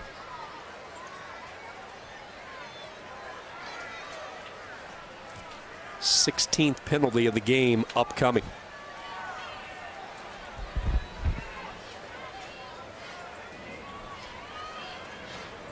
Maybe.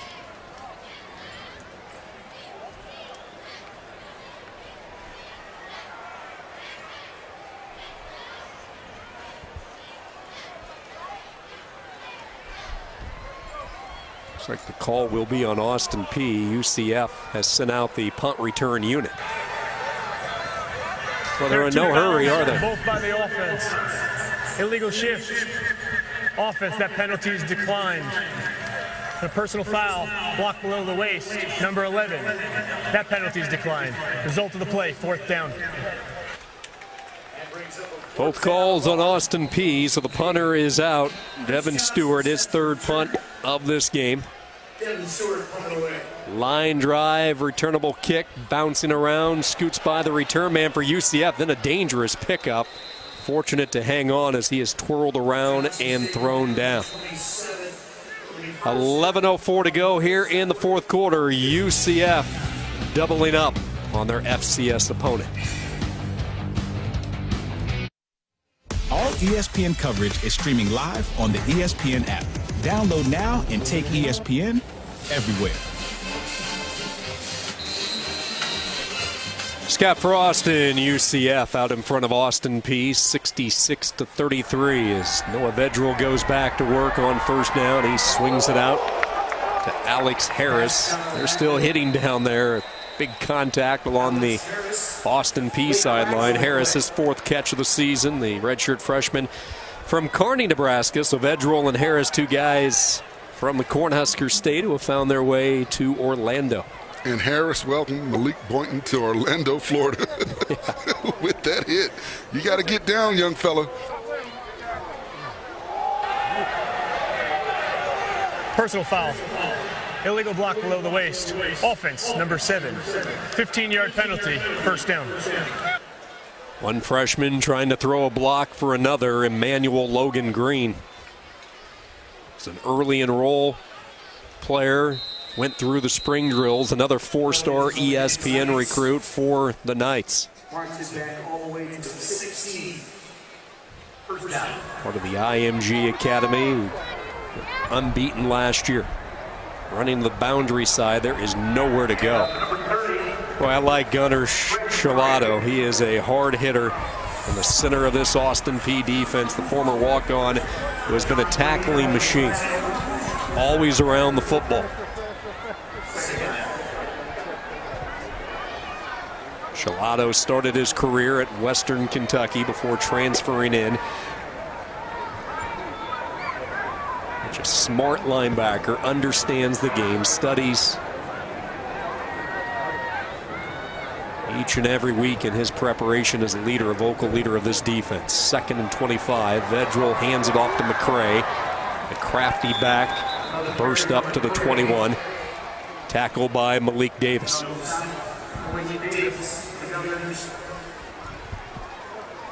This is a great opportunity for both coaching staffs to find out about their second-team players. You can't simulate game speed in practice, and you can't simulate the intensity of a game in practice. So I like what we're seeing with both second teams being able to get time on the field in the game, because you can't simulate the speed. Vedral on 3rd down, and McCray is sandwiched. Nowhere to go. Sean Whittinghill, the 2nd-year player, former Kentucky All-Stater, with the tackle for loss, and UCF will send out the punting unit.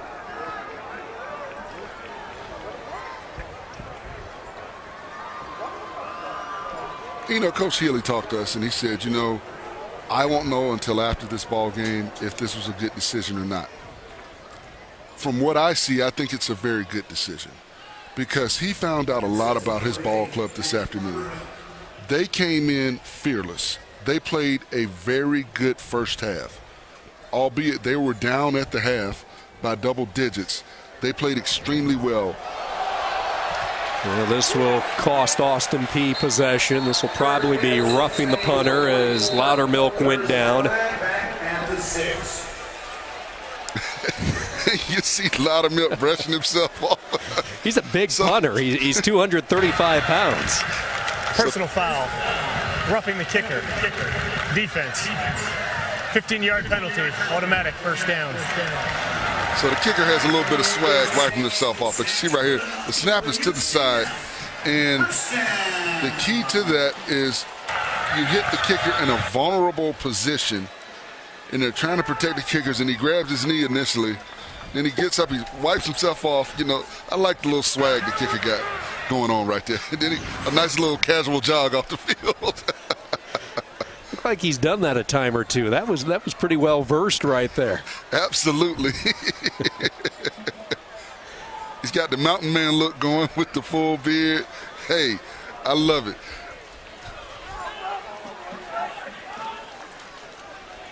So UCF and their offense back onto the field. First down for the Knights after the penalty at the 32. I'm right behind you. Okay. It's a 4-man front for Austin Peay. Quick throw, and it's caught near sideline. Up near the 40 to the 42-yard line goes Alex Harris. Noah Vedral passed for over 2,000 yards. He rushed for an additional 700 yards his senior year at Bishop Neumann. He's a first-team Nebraska Class C1 player. Nebraska breaks their classes down a little bit differently than Florida. But he was a very good two-way player. In fact, a lot of people thought he might play at the next level on the defensive side of the football at a safety position, but he is nestled in quite nicely as Mackenzie Milton's backup here for the Knights. 2nd and short. Richardson the call, straight up the gut like he does so well. First down yardage. Gives for Darian Richardson. Short gain And for Austin Peay's coaching staff, they're going to look at film. They're going to watch their plays. They're going to see what players continue to play, even though they know they're going to lose this ball game. This is when you test the character of your ball club to see how they respond. You want to continue to play until the last whistle. You see Coach Healy, he's into it right now, and I like that about him and his staff. He wants to get the best out of these young men and teach them not to give up, even when you know it's out of hand and you're not going to get that W. First down run by Richardson, a double-digit gallop as he runs for 12. Some late scraping after the play, trying to pry that football loose. You look at Will Healy, and I asked him, how did you get this program turned around so quickly? And, you know, he mentioned a couple of things. The addition of several junior college players this year, 16 in all, was a big boost. It's an injured Governor, and Healy out to look at his falling defender. But he mentioned the JUCO additions. He mentioned his recruiting success. Once he landed Jeremiah Oatsvall, it just was it was a domino effect. All of a sudden, the recruits lined up. This culture started believing. They got the monkey or the gorilla off the back, snapping that long losing streak, 29 straight when they beat Morehead State, and they've been rolling ever since. Well, they went from searching for a first win to playing for a playoff bid. And that's a huge difference.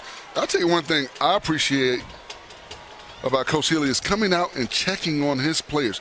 Every time we've seen an Austin Peay player go down, he takes his headset off and he runs out on the field with his headset on to make sure his guys are okay. And as a player that's hurt, when your head coach comes out to check on you, that means a lot.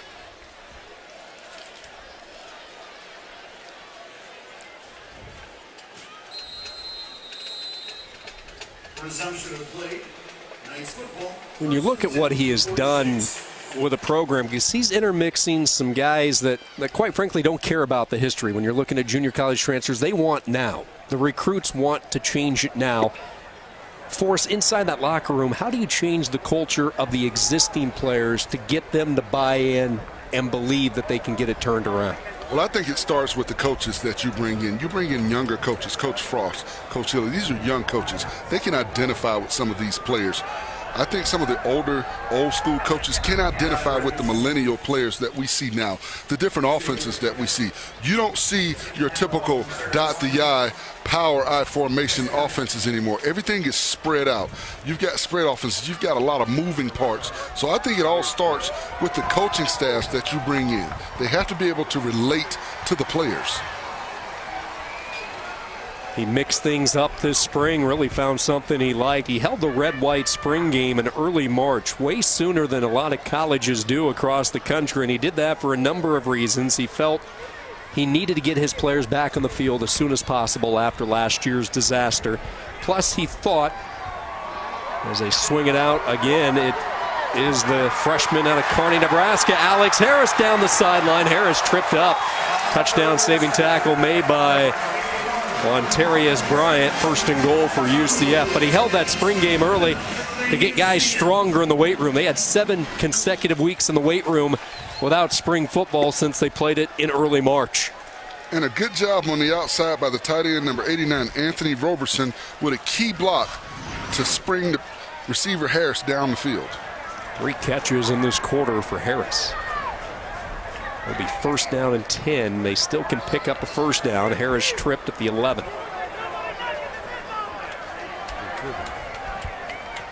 This is a group from Austin Peay because of the added time in their strength conditioning as Richardson stretches it and he can't get to the corner.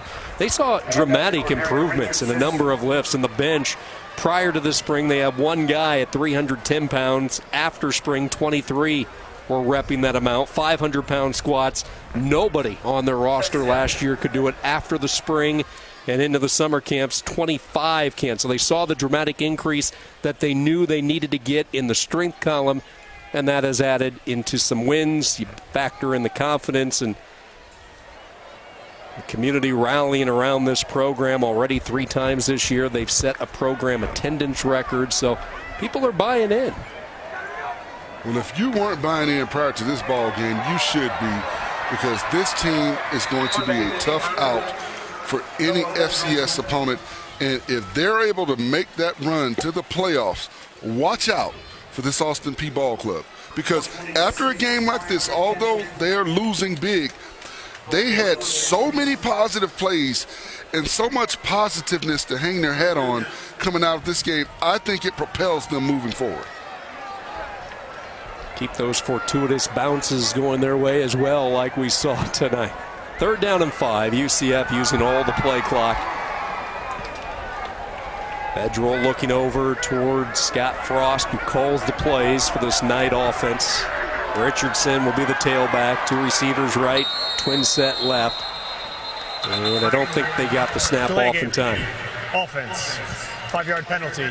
3rd down. Classy move, as you expect from Coach Frost, to let that play clock wind down, yet keeping his guys competitive and executing on the offensive end. Well, I don't think Coach Frost wants to score anymore. He doesn't want to rub it in. If they score, they do. I think they're going to run the football, try and run this clock out, and get out of here as healthy as they possibly can moving forward to next week's game at SMU.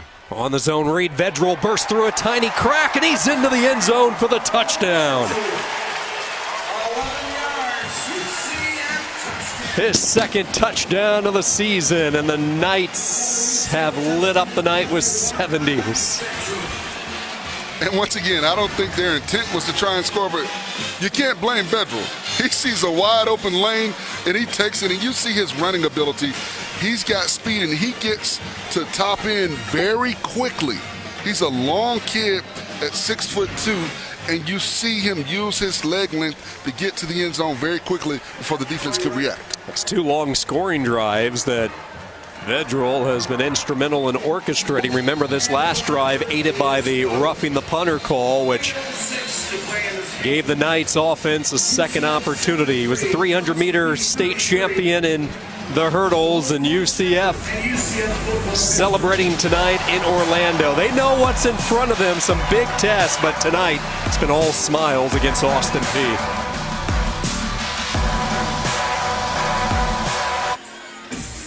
Season high 73 points put up tonight by UCF. They lead it over Austin Peay 73-33. 3rd all-time meeting between these two teams. They were split a win apiece, but tonight here in 2017, this Knight team a force to be reckoned with.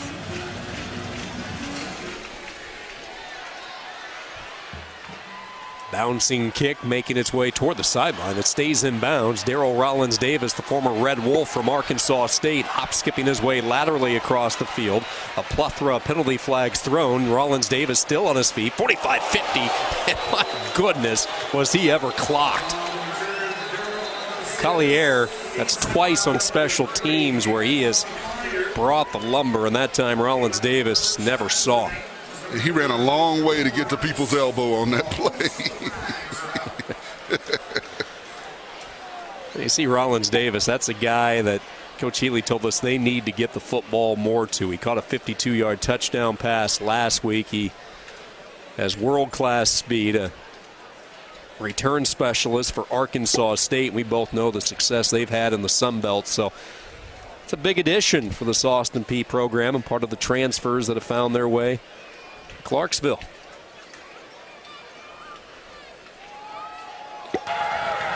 During the return, illegal block in the back, number 20. That penalty's declined. During the return, illegal block in the back, number 22. Half the distance to the goal, 1st down. A lot of excitement toward the first college football playoff rankings, which come out this Tuesday night, Halloween night. So let's put an eye toward those rankings. The AP compared with the Football Power Index, Alabama won. That's a no-brainer. But then you have some changes. Penn State, Georgia, TCU, Wisconsin, Ohio State with the AP. The Buckeyes in the Power Index lived up to their billing, knocking off Penn State in that number 2 spot. They still have Clemson sitting 4th, Notre Dame. A showdown with NC State today, and then you have Washington still in that top 6. 1st and 10, deep in their own end. They will give the football off. The backup fullback, KJ Johnson. He takes it out past the 10. And I was surprised Georgia was left out of the Football Power Index rankings because this is an SEC team that is undefeated.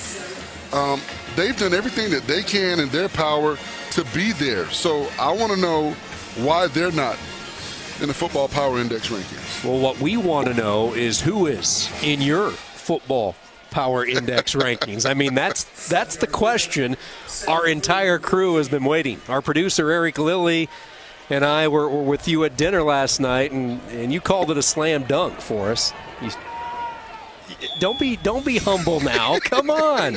Well, I said that Miami would have some trouble with North Carolina. I thought that was a setup game. But I've got Alabama number 1, Georgia number 2. Wisconsin jumps all the way up to number 3. Ohio State with the big win today versus Penn State is number 4, and Notre Dame at number 5. Clemson number 6, Oklahoma State and Oklahoma 7 and 8, and they'll play later in the season. Also, that TCU game for Oklahoma will be big because TCU lost today, so they're an angry bunch of individuals when they play that football game. Harley lost the football, but it's jumped on by Elijah Brown. I have no problem. The biggest question mark is Miami down there at number 9. Well, the reason I've got Miami at number 9, their wins have been ugly, but they've won those games. Now, they've got 2 big tests coming up. They've got Virginia Tech coming down to Miami, and they have Notre Dame coming down to Miami. So you'll have justification for Miami being in the top 10 and possibly becoming a top 5 or 4 team if they're able to get through this next 2-game stretch. Hop skipping his way through defenders is KJ Johnson. So let's talk UCF now. Long picture, and next week they have the matchup against SMU, and that will be no easy test in Dallas. That's a high-powered offense. Trey Quinn, Cortland Sutton, 2 dynamic wide receivers. Then UConn, a trip to Philly to battle Temple, and then the big showdown with USF. How does 2017 pan out in your eyes with this night program? I think they're undefeated going into that Black Friday matchup against USF, and I think this is one of the best games that we'll see on that Friday afternoon because USF now has the opportunity to ruin what I think will be an undefeated season for UCF and also claim that portion of the conference title, the division part. So there's a lot of football left to play. And once again, for UCF, I saw a lot of fans cheering when they saw the USF loss, but I think they don't realize that loss actually hurts them in the long run. Scott Frost, Will Healy coming together at midfield. 2 bright young coaches. They put on a show tonight. UCF, just too much firepower. Knights prevail. They had to fight through some turbulent waters in the first half, but in the end, it's a program record 7-0 start. Well, I'm more impressed with this Austin Peay ball club.